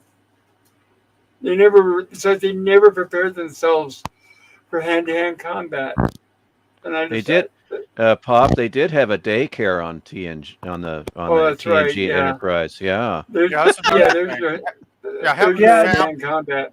having Yeah. families on a starship when you're going on dangerous missions, that I never know. made any sense. Yeah. Well, it's a little known fact that daycare center on the Enterprise there was a section that was cut out of in Q Who. That's cruel, Gorilla. That's cruel. Your mind's going to a dark place. You know that, right? Going, it's been there for a while. Does this have anything to do with what your daughters put you through over the last past weekend? I plead the fifth there. Come Okay, back, I Gorilla, thought you come back. Yeah, I plead the fifth of Jack. Okay. By the way, this is the awesome scene I mentioned earlier when Penny and Will are having their great brother-sister moments here. There's no good reason for Will to be green, but this is a sweet character moment for these two, for sure. It is. Yeah. In terms of Will, how Penny. Yeah. This Will's is the not happy highlight of about the being whole green. episode for me. Yeah, me too. Right. Will's not happy about being green. He feels like an outcast, like he'll never be normal like the rest of them. And Penny's trying to talk him into accepting it and just joining everybody because he seemed to be avoiding everyone. She even even says, offers him- if I could, I want to be green too. Like, Yeah, Yes. that's total Penny. This whole scene is complete total Penny. Exactly the way I think her character should always be written. Yeah. And I then she agree. says, "Let's go play some chess or whatever." And it's like, yeah. And then Will comes around. He's like, "Okay, let's play some chess." Hey, should we catch up on chats? Good idea, sir. after all, green's a very nice color. It goes with everything. No, Yeah. it doesn't. Here, You know- Stone Rocket. You know what color goes with everything is when Penny turned platinum. No. Well, True, Taylor platinum Taylor does go with everything. Taylor Swift greater than Disney, Star Wars, and MCU, otherwise known as Matt G. I can only see one emoji of bacon and one of a tomato. The three I see three rectangles that are just empty. So I don't know what the other emojis I are, think Matt unfortunately. It looks trying- like bacon. I think it's bacon, celery, tomato. Okay. All I could Lettuce. see is the bacon I and think. the tomato. I think when Yeah, I it's mentioned bacon, lettuce, and tomato on my burger, Ah, maybe Taylor Swift couldn't find the lettuce emoji, so they Got it. substituted celery or whatever. It actually Oh. is lettuce. If you look at it on the YouTube site, it is lettuce. But the Wow. only one Okay. that confuses me is why there's a jar at the end. Why he puts a jar in Mayo. maybe Mayo. mayo. I'm just Hold seeing the mayo. Yeah, hold the mayo. I'm seeing a square after the tomato on my channel here on StreamYards. That's weird. Yeah, same here. It's just a square Yeah. or rectangle. Right. Oh well. Sean says it's not a protective dome; it's a sneeze guard. Oh, he's talking about her hat. Sean Nah. Carter, that is illogical. It's on the top of her head. That Well, does to make keep the sense. conspiracy theories out of her head, she couldn't find tinfoil to keep. It's not, she couldn't find tinfoil for a tinfoil hat. Well, it keeps her dry in the rain too. Oh, that's true. Yeah. And Jim put up a poll on his channel. Cool. Mm. All right, check that out. And here you go. Welcome, Edge of Time. Welcome. Edge of are Time, the re- mysterious Edge of Time. Says Hello, Edge AMC of Time. MR. So we're talking about AMC monster cars. Good to see you. Good to see you at your time. Like the Fallout Woman. Plastic surgery nose job. Is that the game? Could be the TV show that's on or the right TV now, show. too. Oh, the TV show. I'm not familiar with any of that. So I haven't watched I it, but haven't. I've seen reviews where the main guy has like that weird like nose, like a like a if like a skull nose kind of thing. It's kind of Well, weird. Right. yeah, he's a ghoul. He's supposed to be missing his nose, but Yeah, I it's guess kind of Edge of creepy. Time is mentioning somebody who has a plastic surgery nose, but I don't Yeah, notice those kind of things. So I don't know. huh. I didn't play the sounds game, but from what I'm hearing, Walton Goggins stars in it, and he is an amazing actor. I love Walton Goggins, so I give him credit for hiring him to be in it. He's in that show that Gorilla's covering right now. Yes, he's the ghoul without the nose. Yes, great, amazing actor. I hear it's Yeah. really good, and you don't even need to know anything about the game to enjoy it. So I got to check it out one of these days. It's fun. They do throw out a lot of story threads that are not resolved, so hopefully they do pick them up in the second season. Okay, But it is entertaining. good to Is know. it season arc or or A the season episodes? arc. The whole season is one Oh, story. Yeah. forget it. Pass. Yeah, that's up to It's that's up serialized. to. I know. I hope TV stops doing that. I'm just so tired of it. I'm I, tired It's of like it you too, said. but I did It's still like you enjoy said. it. It's one story, right? It's like you said. It's one story, and at the end of each episode, nothing really ends. It's like, The thing that saves it a bit is that it is kind of like the game where there's one main story and they have little side quests that are kind of like mini stories, but yeah. it's still very very heavily serialized, mystery based. Well, that's good. Hmm? I'm going to keep watching the previous Lost in Space streams and the previous Star Trek streams on Pop's channel and Jill's channel, respectively. Yeah, and also I made a playlist for, well, I'm sure the playlist on Pop's channel too, of the animated series. Yeah, I have Oh, to. I have to find a place that shows the animated series. Does Tubi? I maybe nobody shows it, but Paramount. But Uh, well, here, I Star got it. Rocket. I got it. Yeah, I got it. Gorilla will get it for you in about 30 seconds, I'm sure. okay, because I'll have to. I want to watch the show and then watch your review. Yeah, So I'll I, drop in there. Gorilla is your man to your yeah, go-to man if I you want to find any show I you want to ever like I watch. mentioned on Jill's previous stream. I only saw the very first episode that was broadcast back in '73, and Oh my god, you're in for a treat. You got so many new Star yeah, Trek to watch. Yes. and even though I have only seen that episode once and it was back in '73, I still remember, the things that I quoted in the stream. I just still remember that. Yeah, I watched them all Yeah, you've back got to then. see it. It's Well, really good. Man. I'm gonna have to I have to correct that. What I said on the previous stream is the only episode that I've seen recently. Of course, is the Tribble episode that's included on the Blu-ray of the second season of Star Trek.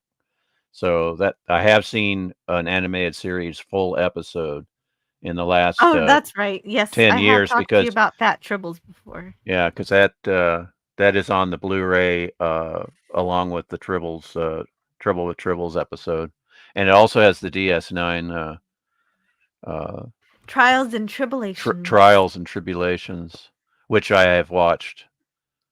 I watched, yeah, that's one of my, I've that's seen that a high couple frequency times. DS9 episode.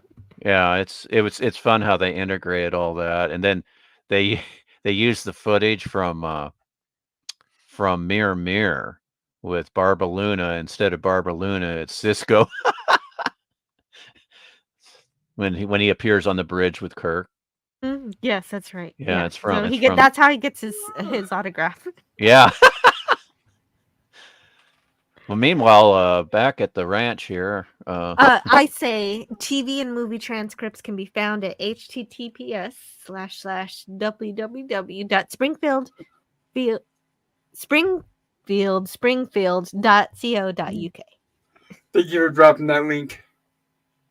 You forgot the welcome. / Oh, I'm gonna go to wherever you are. drop You an know- anvil on your head. Hey, Whoa! Hey. hey, Jill, if you paid enough attention over the last year, you'd know exactly where I live.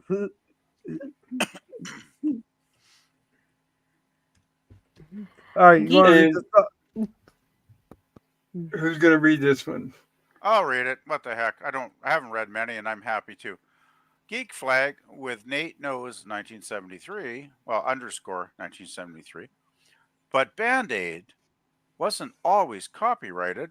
After everybody starts calling all brands Band-Aid, that's when Johnson and Johnson's copyrighted the name. That's Okay, correct. makes sense. Makes sense. Xerox did the same thing with the term Xerox. Oh, makes sense. So yeah, that makes sense. And what he's talking about is correct. That wasn't until I'm guessing about the 1980s is when they. Because you guys remember when the commercials changed, right? It used to say "I'm stuck on Band-Aid," but now it said "I'm stuck on Band-Aid brand." Okay. Yeah. I think that I'm was stuck on Band-Aid and Band-Aid stuck on me. yeah, and then I think it was about the 1980s where it changed to "I'm stuck on Band-Aid brand." The Doesn't only way I've ever work. heard it. Oh, not the same. Yeah, not the No, same. it's Yeah, but it's the only way I've ever heard it. So yeah. that's fine. Depending on your Uh, age, that's probably the only way you've ever heard it. You heard the original from me tonight, Jill. So there you go. Yeah, welcome, Mhm. Geek Flag.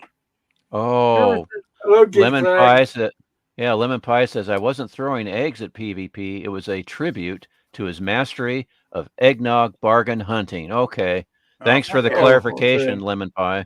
Thank you, Lemon. You are still my official writer for eggnog jokes, and it will continue right through to the end of the year when the eggnog is back on the shelves.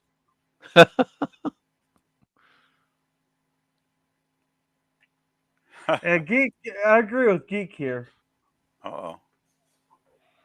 If some people are too dumb to survive, don't let them survive. Oh, dear. That's a bit harsh, Gorilla. Well, it's Geek Flag. It's harsh. Oh, Okay. Hey, when you have to Rob- put on curling irons for external use only, we've gone too far. Yeah. You mean when they put on batteries, do not drink the contents on the batteries? That's Exactly. people Right. aren't too dumb. Yeah. All right. And I've Stoner, never I can seen hear batteries yourself. say that. If the And then- Robinsons followed this yeah. rule, Dr. Smith would have been gone a long time ago. Yeah. That's true. But then the show would have been over in like a year and a half. So All right. Geek Flag here says, yes, you are right. I used to work construction with my father. Cool. And Edge Tyler says, is that what kids are calling it? I guess so. Yeah. And we got some cheese from Taylor Swift here. And Sean says, Picard fights a couple of times. Starship Mine is one example. Wait a minute. Wait. But Are the you thing talking about is, hand to hand without a stuntman?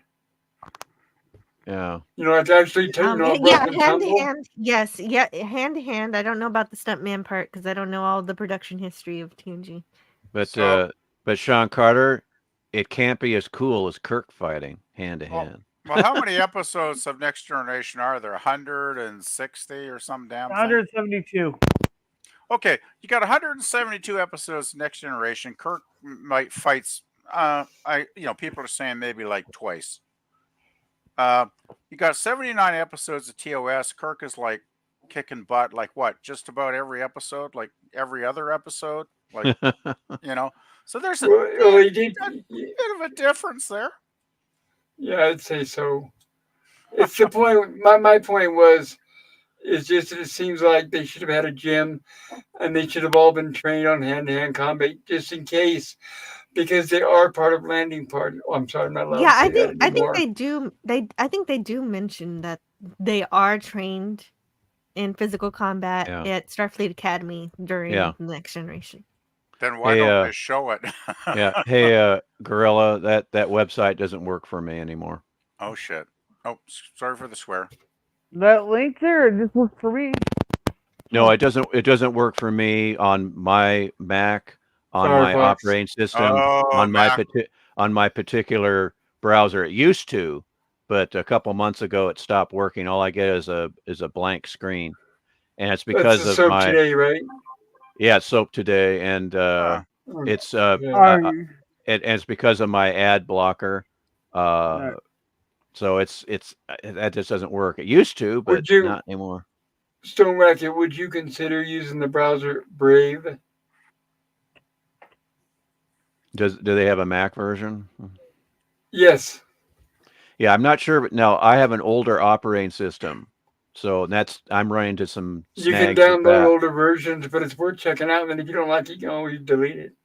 Yeah, what But I you, was getting at, is that I'm running into issues with like Discord keeps giving me a warning saying, your operating system is too old. right. You won't be able to get updates, even though it does update still.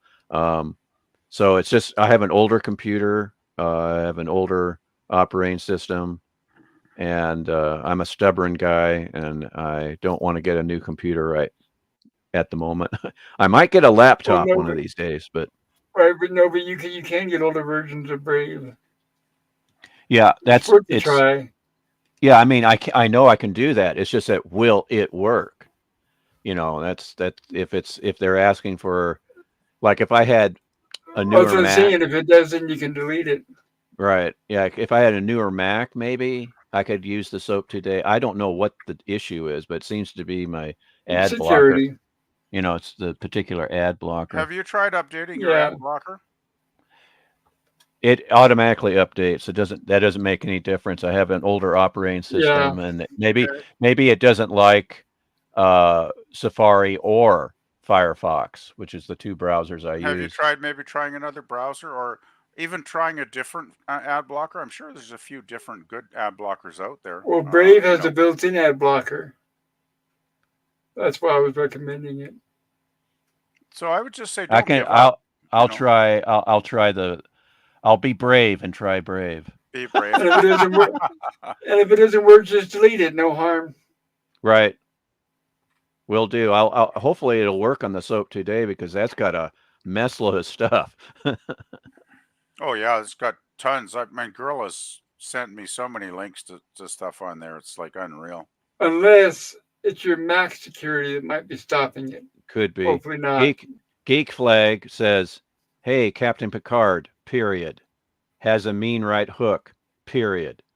There's a couple episodes. Period. Where's Picard? Period. Knocks a guy off his feet with one punch. Period." Oh, really? Hmm. There you go, Geek Flag. Are you talking about Geek Flag? Are you talking about TNG or the TNG movies? It's a couple of episodes. He Couple said episodes. So episodes Okay. means the show.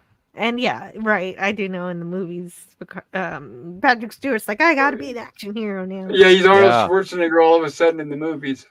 Yeah, I got to have some action. I want to be like Kirk. Well, you lose right away there, Mr. Patrick Stewart. So he's like Kirk in 2 episodes of a series that's like over twice as long as TOS. Hey, and hey, they got Picard, right? They have to discuss their feelings, and before they do that, they have to have a board meeting about discussing their feelings. Okay. And after the And board meeting, and they need therapy. Remember, from Guinan. Yeah. And Troy. And after that, he's got to go for an 8-hour private counseling session, with Troy, just to get his feelings out before he, finally decides. Okay, we get the point. Out. I know. I don't want to upset any TNG fans. No, well, yeah, I am a TNG fan, and most of those scenes where he's trying to figure stuff out are yes, in the conference room or his ready room.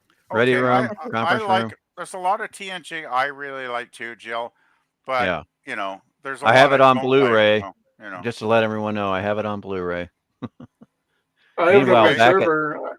Meanwhile, back at Lost in Space. Was there a show are we we watching Lost in Space? Yeah, I heard about that show. Let's get back to the green-skinned folks from the Green Dimension. All right, let's read this chat at least first. Yeah, I already did. You read that one. I already read it. Where have you been? This is a different one.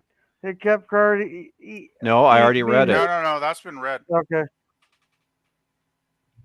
Charles says you missed Oh, we the saw. my buddy- Yeah, we got it. You said it was a spit guard.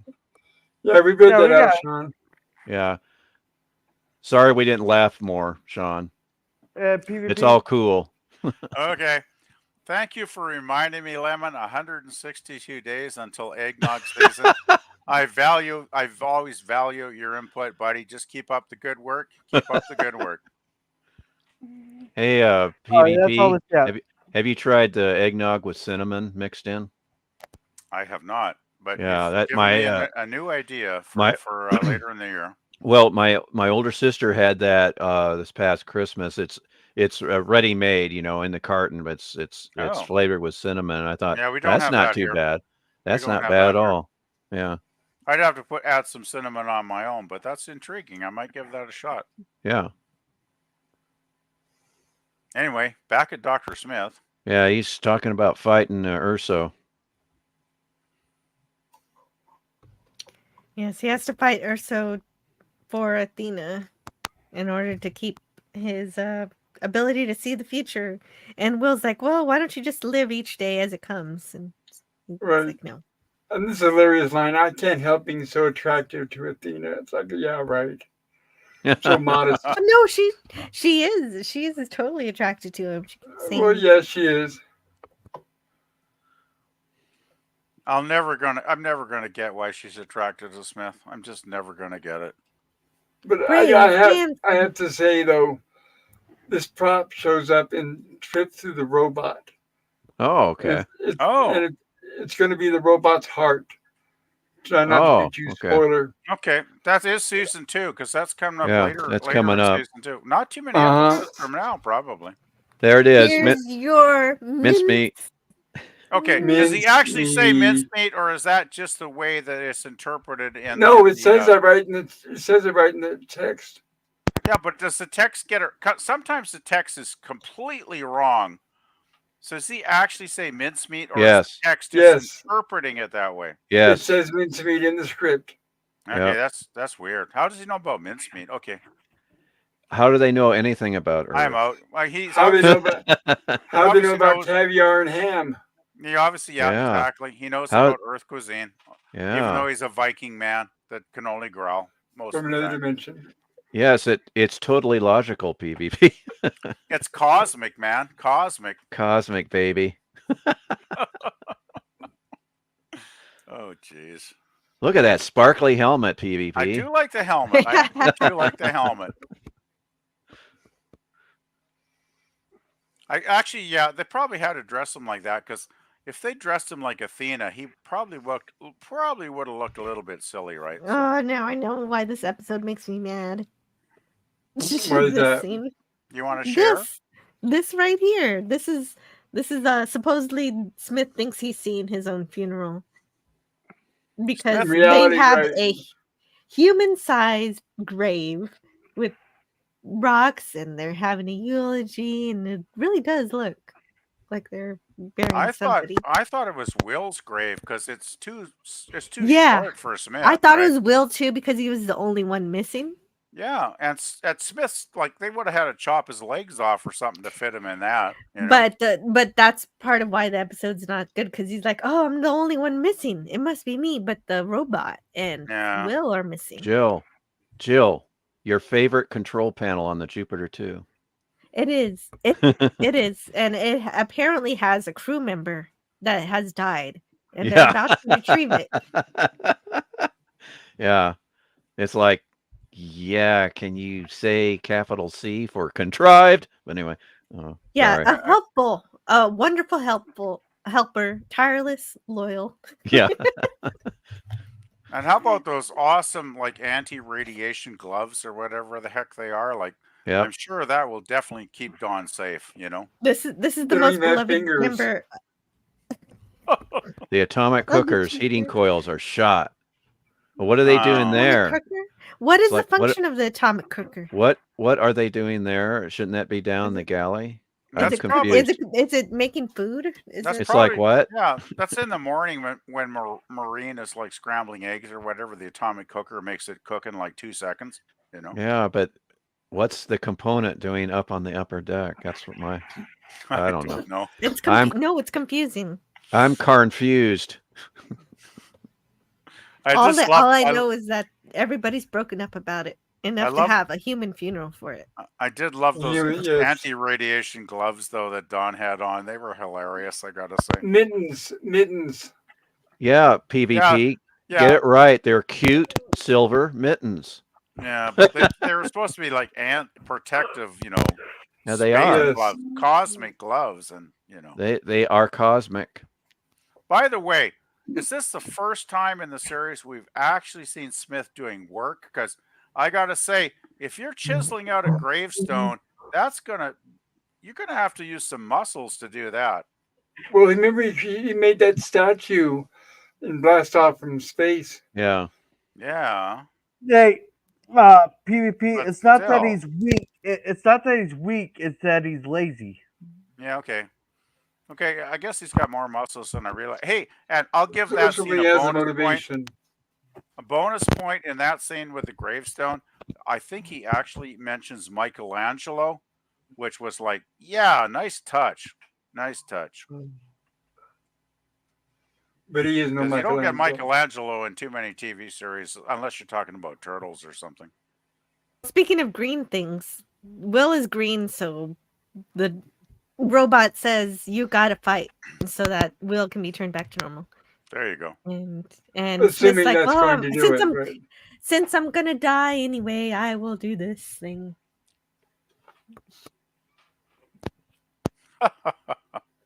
And she just being the girlfriend that wants to start a fight between the two of them. I hate that character and that trope. And this is the thing for the entire society for her, so Yes. Yeah, that kind of sucked. I gotta say that they turned her society into that. I didn't like Well, that part of the episode. Well, mock time's no different. yeah, that's what I was about to say. I was gonna say it's not that unusual. But at the least Vulcans, in that case, you get a choice. But the Vulcans only do it every 7 To years. make love, they're not not war. constantly doing it. Like I get the feeling they're constantly doing it in the green dimension, like killing people. Yeah, and that exactly. It's something that they hadn't seen in a long time. So that the whole mock time thing is like, oh, we haven't had to do this in a while. Jill, come to think of it, I'm actually kind of surprised they even allowed the scene where they'd have to somebody would actually get killed. Like, wow, family hour? Like, really, guys? Like, wow, that's well, they say it, but they're not going to show it. Yeah, it's all for comedy. But even saying he runs away. Because you know how the censors are on this show. I mean, Maureen and Professor Robinson can't even hold hands for crying out loud. Yeah, but there's no killing the old boyfriend off. There's no children being terrorized. So and so Dr. Smith's brain falls out of his head, and he thinks he's buried alive. Oh yeah. Hey, did they? Hey, wait! I got a question though. Did they ever explain why Will was turned green? No. Because the Vikings batted him on the head. Yes. Right, Urso turned him. There's no rhyme or They didn't. Well, he's green because Urso turned him green, but they didn't explain why Urso turned him green. Yeah, except that it's a prank, and that's the way they initiate duels in his dimension. I think Urso turned Will green as a sign of friendship almost. I think he took a liking to Will right away. That's possible. Because Will is He definitely liked him. Yeah. Well, doesn't because he was growling at Smith, and then he stopped growling. Doesn't Athena refer to the turning Will green as a prank on Urso's part to motivate Smith? Correct, because he played a game, and now it's your turn to play a game. Radio. Okay, I could be misreading it, but still, when Urso smiled and patted, Will on the head, maybe he was playing a game and luring Smith to his demise. But also, I think he did kind of like Will. I think there was a bit of friendship there too. That's my interpretation, anyway. Possible. No, I think Urso just responded to the way people treat him. Will is always nice and friendly, so he's nice and friendly back to Will. Now, Dr. Smith, so he's acting scared and contempt to him, so he took advantage of that. Well, Look in the background. Running Judy. Action Judy. Wow, Action Judy. Well, we don't see Yeah. that too often. Cool.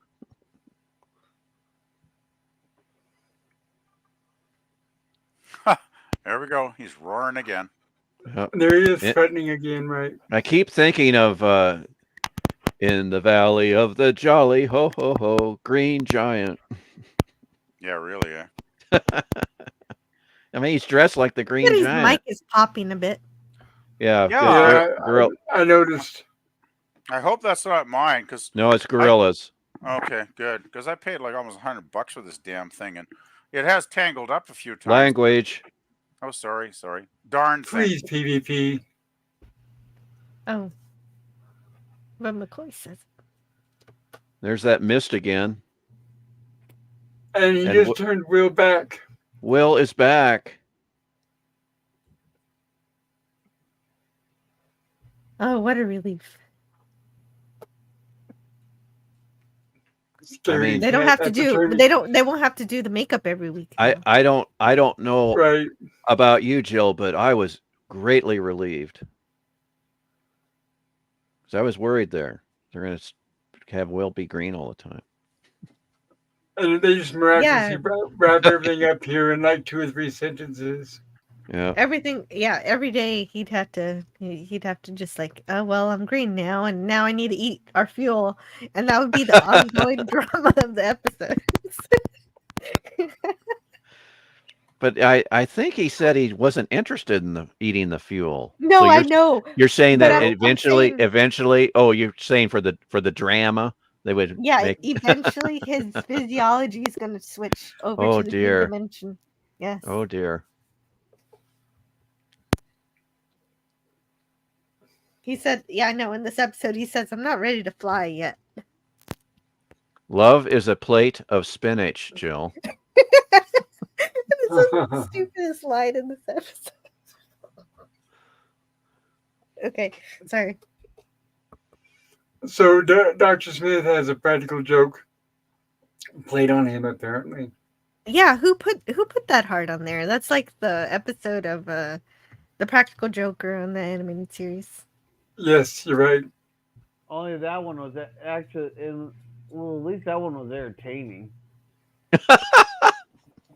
I think I can predict what Gorilla's going to rate this episode. Oh, is it really a secret? Oh no! Now you're not only just popping, you also sound like you're far away. Oh. Is that better? Yeah, that's better. Now we Yes, hear that's you much better. better. Now, Okay. now, everybody here on the panel, where did they get that gizmo that the robot is, dealing with there? It's like, what? The What whole is this? thing, right? No, where'd they get that whole gizmo? It's like, where did that come from? I mean, Like it's reactor or whatever it is. it's like, what's it doing out of the ship? It's like the atomic regulator. It's like, okay. It's made of that thing. it's Okay, it's gotcha. made of different bits of props that we've seen before, but it's like, well, And we'll see again. it's like what is it? It's like, okay, it's there because it needs to be there for them to We need some cool thing to see that's on the planet. cool thing to see. And I bet you weren't expecting this, Jill. No, a space night. It's Cosmic Night. And he doesn't even have his horse to ride on. I know, it's kind of like, where are the coconuts? No, Budget, people, budget. yeah, budget. Of course, they could have had a horse, but then You Yeah, know that what would've would have been- been great, actually, Stone Rocket, if they'd had him riding in on a pantomime horse. Wouldn't that have been awesome? oh, that would have been sweet. Or he kind of gallops. He kind of gallops in like they did in Monty Python on the Holy In Monty Grail. Python- that's what I was saying. That where's the guy with the coconuts to bang together? while Yeah, exactly. Yeah, that would have Yeah. been good. This was. I noticed the music was different in this episode. I did enjoy the music, but they didn't do the dun. Yeah. No, they Yeah, didn't. I like the traditional John Williams, or excuse me, Johnny Williams. Johnny Uh, Williams. Yes. yeah, in this era, it's Cliffhanger. Johnny Williams. His Before music is awesome, and I'm glad he's still around. Harry Raybould as Urso. A round of applause for his stellar So did performance. Harry have a long acting career after this? I'm I guessing. don't know. He did do a lot of stuff, Yeah, mostly bit Really? roles, but yeah, he did do a lot of stuff. Hopefully a Awesome. lot more growling. No, I yeah, don't but know that. Billy and Angela and Vatina are the winners in this episode as far as performances. Yeah, I'd say so. Yeah. Yeah, Vatina And was we get our awesome. closing credits Mm-hmm. and our cliffhanger. Before we give our each panel member shares their thoughts, I want to remind everybody to please, if you get a chance, and if you feel like it, to vote in the poll that I put in the chat. Let us know what you think of this particular episode or our coverage of this episode. And goodbye to Athena. Hey, Pop, I Okay. can't see you. There's a cyclops blocking you. Yes, you are right. Let me fix that. There's a very rude Cyclops in front of you there, Pop. There we go. There you go. Okay, I usually go clockwise, if that's okay. Fine with So me. I'm going to start with PvP. PvP, tell us, what do you think about this episode? And then is there anything you want to share about your channel? Okay, thanks, Pop. Gosh, I struggle with this one so much. I watched it yesterday, and I actually, in spite of the plot loopholes, the plot, the missing stuff about the foreseeing the future and which it's so sad they had to cut that because that would have made the episode a lot better if they'd explained it. Um, I really like the green girl though; she's always awesome. So that boosted the ratings. I thought Will getting turned green was kind of cool. I enjoyed that. I really my favorite scene was the scene between Penny and Will when Will was green and he was sulking and feeling like he'd never be accepted again by anybody, and Penny's out there. Oh, come on, it's not that bad. I'd be green if I could be green. Come and play chess with me. It's not that big a deal. And I thought that was a really well written scene. Um, I actually kind of enjoyed Urso the Viking guy. It was kind of weird, but I liked him. Like he was just so goofy that I really enjoyed the stuff with that. And how about that merry-go-round scene with Urso chasing Smith? And what was that music they were playing during that scene? I don't remember ever hearing that in Lost in Space before, but it was really goofy, and I kind of liked it. And I guess that's the way I'd sum this episode up. I was actually originally thinking of putting it in the A range. And then the more I thought about it, and the more I thought, listing, what you guys were putting in tonight, I started to think, well, it's probably not quite A. So I moved it down. Yeah, I ended up giving it a B. It's a flawed episode. It's got stuff that they should have included that's missing, obviously because of the time constraints or whatever. But I still enjoyed a lot of it. I love all the things I mentioned earlier. I thought those were a lot of positive points in the episode, and logically, it's like okay, a lot of it doesn't make sense because unfortunately they did cut out a lot that would have made it much better, but I still enjoyed it. And you guys know what I think about Peter Packer. Peter Packer for me is very hit and miss. Some of his stuff is quite good, some of it I just don't care about at all. But I thought for Peter Packer, this was a decent episode. So I'll give him a pass on this one. And yeah, I'll give it a solid B. I enjoyed it. It's goofy. Maybe that's one reason I did enjoy it so much. It's so goofy. I kind of got a lot of fun out of it. So but yeah, I guess that's about it. As far as my channel goes, Pop, I haven't been doing much lately because I've been preoccupied with some other stuff. But I still do try and upload a bit of music every week or two. So check it out, guys. If you'd like. So yeah, that's about it, Pop. Okay, well, thank you, PvP. I appreciate it. And thank you for joining us tonight. Well, thanks for having me, Pop. Anytime. Gorilla's random thoughts. What say you about this episode? Well, well, it's 50 minutes of my life I'll never get back. Oh, I'm sorry to hear that. No, I just do not like this Greek girl. She didn't make sense in the first thing, this whole trans-dimensional thing. They made her sound. Oh, how can I put it politely? How can I put it politely? I sounded. Let's just say they made her sound like someone who's not mentally all there. She's mentally Okay. deficient. I still want to use a few other words, but I'm being very polite here, and Thank you. it's taking all my restraint to be polite about it. But no, if they're gonna do like they want to, I know what they're Wait. going. You're cutting out. There's something going on with your mic. It's popping a Oh, lot and you're cutting out. I moved. No, I know what they're going for. That there's kind of like she barely knows English and all that. But if you're wanting to do that, have her speak a whole not. There's so many examples. Just use another language and have them slowly learn each other's language. Versus I know a few words that doing like work. I was so bored with this episode, I almost fell asleep. People watching it. Then you got that like Amok Time did this whole concept a whole lot better. Then they did not explain the whole Will turning green and him sitting there pouting and all that. It's just then why is she falling for Dr. Smith? Is the only I think the only reason she's going for Dr. Smith is because she's a dom and he's a sub. Well, she But wants the neutronium, but she knows that he can sneak it.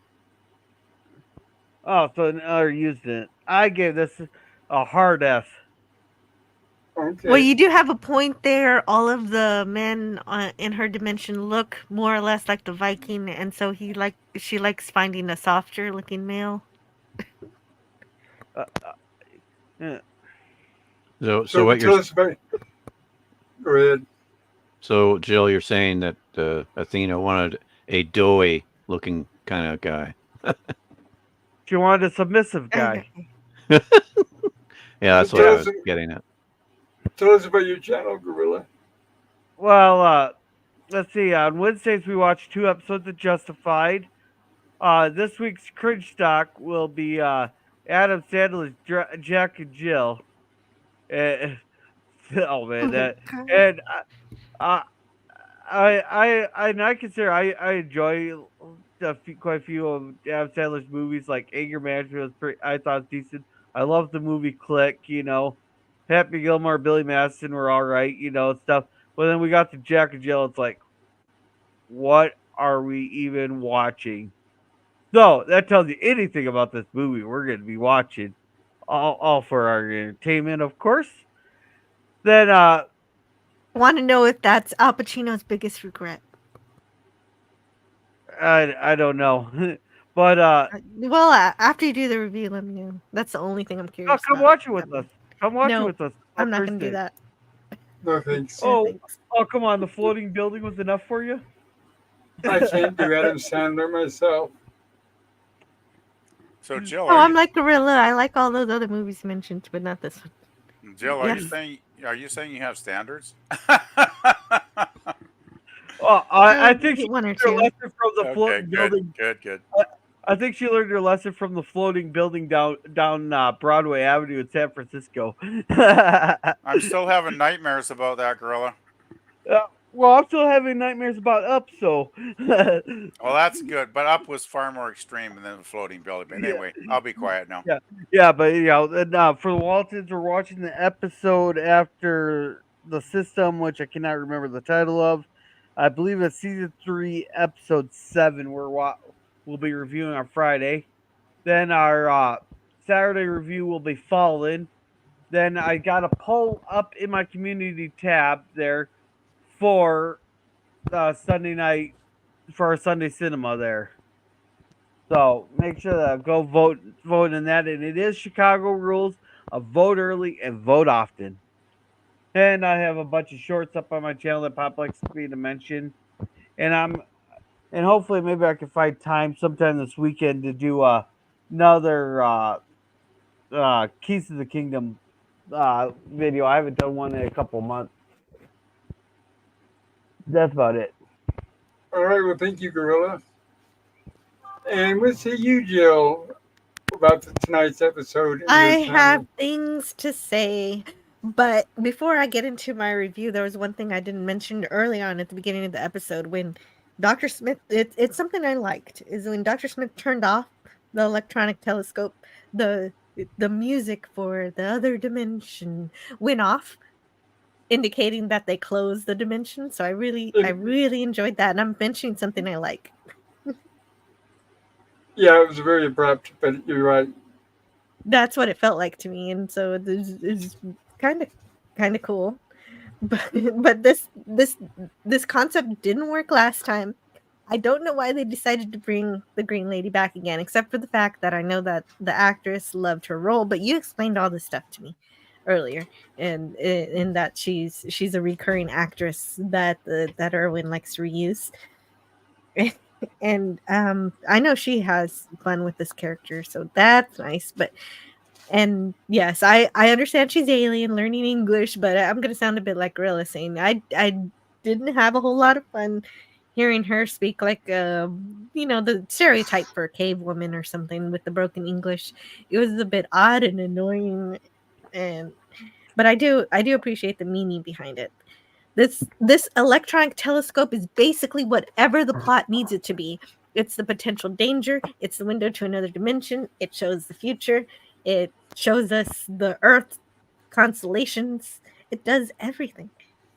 And maybe it also has an atomic cooker in it, and they can use that in place of the one that Oh, got that's lost in this true. episode. It slices, it dices, it. Oh, sorry. Exactly. No, but that's the other thing that I didn't like is that they have a complete scene. I mean, for a burial for a radioactive device. So I get the idea that they have to bury it for safety, but it's small. They make a human-sized grave, like PvP was saying. It looked real size at least. They put rocks Eh, around it and have a freaking eulogy. There's a eulogy for this thing. We didn't even get to really know much about. Atomic cooker, we hardly knew ye. And before you even told me that there were 3 scenes missing, I did write in my review, it seems like several scenes are missing that explain a lot of these things, and there are. And so I would have liked a rewrite for this one. This episode is mincemeat. I give it a D. Okay, very cool. And tell us about your channel. Yes. Yes, I have a channel, Antiderivative Jill, where I enjoy a lot of different kinds of science fiction. Oh, and this is the last time on Tuesday. I'm never going to stop talking about Star Trek, the original series, or any other Star Trek. But this is the last time I'll be talking about. I'll have a show uh, regarding the original series on Tuesday, and so tomorrow I'm going to talk about the panel's top 10 favorite Star Trek the original series episodes. And I'm going to try to find a way to get the chat involved too. And so it's going to be a big party too. And so Oh, that sounds like I'm just fun. going to have a good time. Yeah, I'm going to try to make it fun after this live stream. I'm going to work on that. I don't want it to end, but we've got to move on to the other things that I want to review. And so And on Friday. Yes. I was just oh, going to say, which there are plenty of. You've got many things ahead in your future. Yes, yes. And on Friday, it's gonna be 4/26 will be the date, and so that's one of the 3 moons from Alien. So we're gonna review Alien on Friday. Ooh, this Friday? Yes, this Friday. Okay. So if you want to hang out for that, let me know. And that's all I got going right now. Well, thank you. And also thank you for once again, the wonderful job on the slides and helping out tonight. You're welcome. Well, it's gonna be weird not working on slides tonight. I don't have to. Good, you get a But I little bit of will. break then. Yeah, right? I will the week afterwards because I am going to move into Star Trek Continues, which will only take us a few weeks. It's not that long of a series. Very cool. Stone Racket, what say you about tonight's episode? I just wanted to ask Jill before I give my review. The Star Trek stream tomorrow starts at 10 Central Time, right? Actually, I'm gonna start it at 11. Or at 11. Okay. Yeah, 11 Central. 11 Central. Got it. Alrighty. Mhm. Thank you. That's You're 9 welcome. Pacific, Jill. Probably. It's hard to figure that one. I just want to be sure because I actually rearranged my work Yes. schedule tomorrow. Yes, that's correct. I moved my usual time from 10 in the morning till 12 noon here to give it an extra 2 hours because I really want to be on this stream since I never got to be on. Well, I think I was a short time on one of them, so I really want to be on this top 10 one. So I should be good for like at least 2.5 hours tomorrow. So yeah, I'm looking forward to it, Jill. Oh, okay. Gotcha. Okay. Please send me a link, by the way. Understood. Of course. I'd appreciate it. You got it. And I'll take into account the limited time that you have.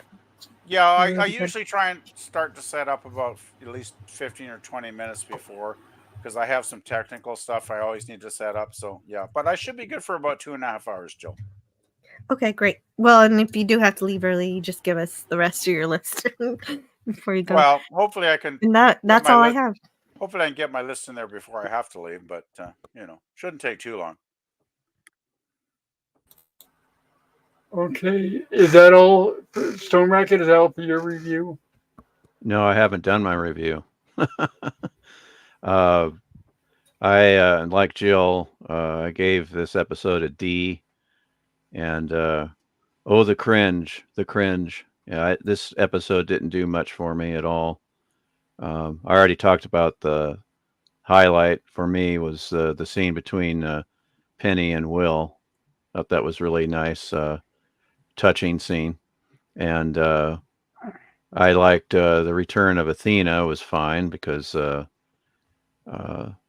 Bettina Marcus is pretty cool, but the execution, the writing in the script, I just wasn't amused at all. So that's why I gave it such a low grade. But as far as I'm not a YouTuber. I don't have a channel, but I like hanging out on other channels like yours, Pop, and Jill's, talking about classic sci-fi. Well, we enjoy having you here. Yeah, thanks for having me. Always my pleasure. I'm going to give the episode a D as well for basically the same flaws that everybody's already pointed out. And it seems like, right, it's too bad. It was very obvious that we had the scenes missing, which didn't help. And like it said in the assessment, too many ideas thrown into one 52-minute episode. It was nice to see, yes, the scene with Will and Penny again.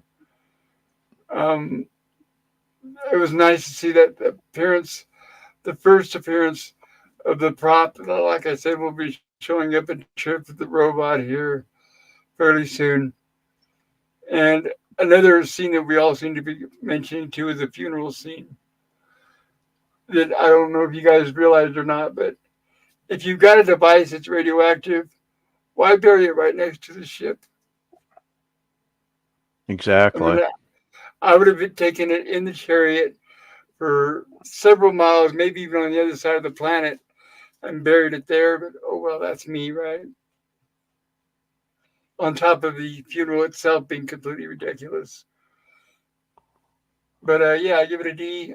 It was nice. I mean, Bettina Marcus is nice. She's a beautiful woman. But it's like I said when I read at the beginning, where the only reason why we got the episode was because Irwin Allen wanted her to be on the show again, which that does show. Because it's like they had to think of all these ideas to build around that one plot point or one point of her being on the show. And so maybe perhaps it wasn't totally Peter Packer's fault. But yeah, I give it a D. And as far as my channel is concerned, tomorrow night is Wednesday, I think we'll be back with 2 more episodes of Gilligan's Island from season 3. We'll be wrapping that up pretty soon. And they're going to be, Stonebrack and I were talking about this. They're 2 relatively dark episodes. So if you want to see a darker side of Gilligan's Island, tune in tomorrow. I think you'll be entertained. And I should be Bob, back Saturday. aren't you Yes. doing Texas Chainsaw Massacre tomorrow night? Oh, my days are way off. Thank you. My pain pills are kicking in. Thank you. Tuesday night, tomorrow night, we're doing Texas Chainsaw Massacre on my sci-fi horror stream. That'll be tomorrow at 6 p.m. Mountain Time. And then, because I had a poll up, and that's the movie that the majority of the people chose and voted for. Wednesday, the following night, will be Gilligan's Island. Thank you, PvP. And You're then welcome, Bob. Saturday, and Gilligan's Island will be at 7 p.m. Mountain Time. And then Saturday, hopefully, I'll be back for Rumblings from the Lab at 6 p.m. Mountain Time. And then next Monday, back with another episode of Lost in Space. And I want to remind everybody, if you haven't voted in the poll yet, please do so. I'm going to go ahead and close it and share that with everybody, and we'll get the results. And Jill, next week's episode is The Questing Beast. Jill's going to love that episode. I just know it. Mhm. In Well, fact, we I can bet always hope so. that might be Jill's favorite episode of all time, I'm guessing. Okay, I haven't seen it yet, so we'll see. By the way, I feel like a total outcast because I was the only B and you guys were all D's. And I'm like, Hey, oh man, I might as well go out and cry in the rain with an umbrella right now. hey, You know what I mean? Oh, no. PvP, I take insult to that. I did not vote D. I gave it a hard F. Okay, well, Yeah, that's right. Yeah. Gorilla gave it an F. well, but gee, that PvP, makes me feel so much better. Thank you, Gorilla.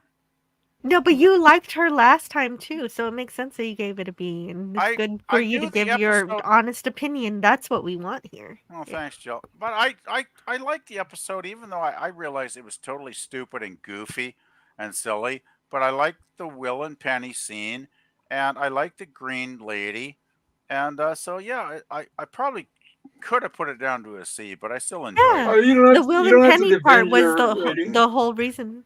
Yeah, Yeah, you just think- stick to your guns, PvP. You gave your opinion, and that's fine. Okay. Now the Wild yeah, Adventure, exactly. the Wild Adventure episode, even though it embarrassed me when I was a kid, I enjoy that episode far more than this one.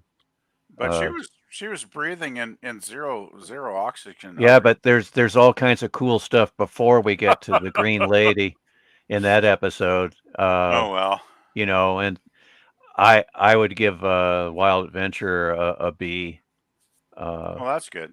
You know, it's I, just you have to. It gets into fantasy land when you got this woman that's in the cold of deep space, and it's like, wait a minute, how does she surviving out there?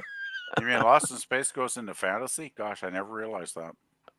Well, Anyway. it does next week. No.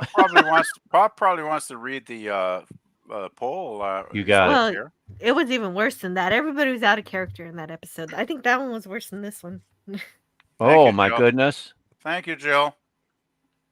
Oh my goodness. Little bit of support from Jill there.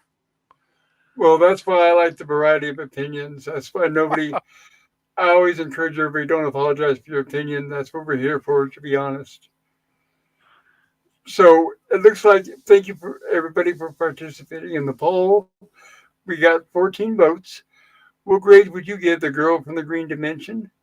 And it looks like 42% gave it an A plus to A minus. 28% gave it a B plus to a B minus.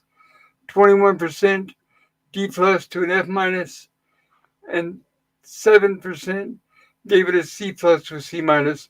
So if it makes you feel any better, Gorilla, it looks like you were not alone. I think somebody else voted F as well. Or PvP D is and not F. alone. And I can understand why the chat would give this an A, because from their perspective, they just see all these pictures of this happy green lady dancing around, and that seems like a good time, right? So, Are you saying hey. are you saying nobody in the chat actually watched the episode, Jill? No, not nobody, but not everybody either. I would hope most people would have watched the episode. I would not vote on anything if I had not watched it. But maybe that's just me, Jill. I don't know. But I think some people can only vote on the review and not the Okay. episode, and that's the thing that Pop says you can do. Oh, and maybe it the happens. review. Our review. Oh, that's it, Jill. Of course, our review was so ostentatious. That's when all those A's happened, right? Yes. Very Okay. possible. I'm good with that. Oh boy. I will mute myself now because I'll probably say something stupid. All right. I'm going to be showing the clip, the preview for next week's episode. Everybody, don't tune out just quite yet.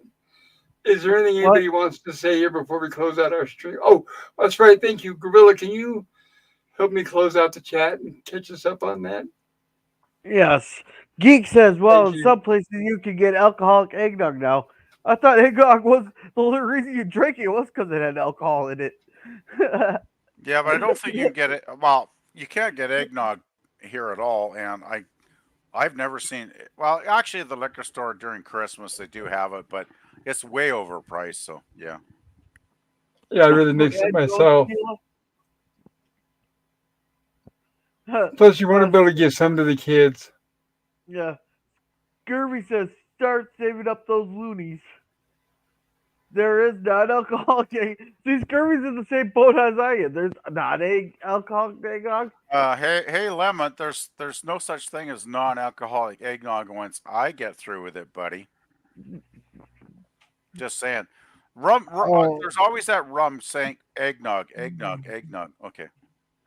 Oh, I'm so my tongue's bleeding right now. I'm so biting my tongue right now. And Scurvy says mincemeat pie. And then Geek here or Nate here says those anti-radiation oven mitts. Are we talking anti-radiation Jill? Could that be a new name? No, it's I have so many. those I don't are know. anti-radiation cosmic mitts. You got it. Yeah. So anti-radiation cosmic Jill, perhaps? Yeah. Well, that's a little too much. Well, I'm still waiting Yeah, for. I'm still waiting for Scurvy to change his name to Key Lime Pie. And Sean says he is not lazy. He has a bad back. You see. Oh, the That's pain. true. Oh. The pain. Well, Oh, you yes, said- the pain. My Well, back is feeling rather delicate today. well, your back does tend to go bad when you don't work it out and just lay around all day from being lazy. That is true. Physical Yeah. therapy is important. And your Stone Racket. Bagels? It's Taylor Swift, greater than Disney, Star Wars, and MCU. And I took a peek at the comments, and in the comment section tab, it shows tomatoes, but on the screen here, it's all blank. So it's four tomatoes. It's bagels Okay. here on StreamYard. So What- so Taylor Swift is throwing 4 tomatoes at this episode. I'm seeing bagels. I don't know what. Oh, you wait guys a are minute. saying. Oh, I'm sorry. It's the one that's highlighted in this tab is also showing blanks.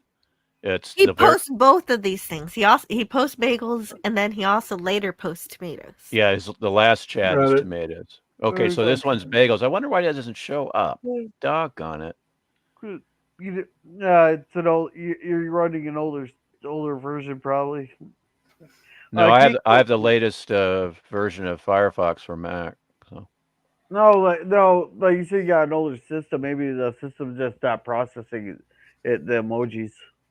Oh, I just saw what Lemon Pie posted. All right, Geek Squad or Geek Nick says language.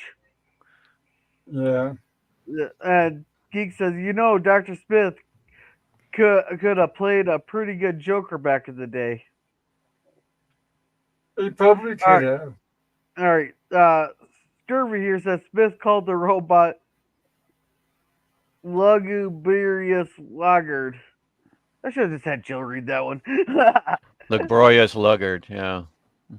And Geek says John Williams' son sang the theme song to cartoon Gummy Bears, and he's the lead singer of the band Toto. Okay. Really? That's That is pretty interesting. cool. And Scurvy says, Geeks, that is wild now. Geek, that is wild. Now look up Gummy Beats theme later. Oh, no. The Gummy Beats? I thought it was the Bears.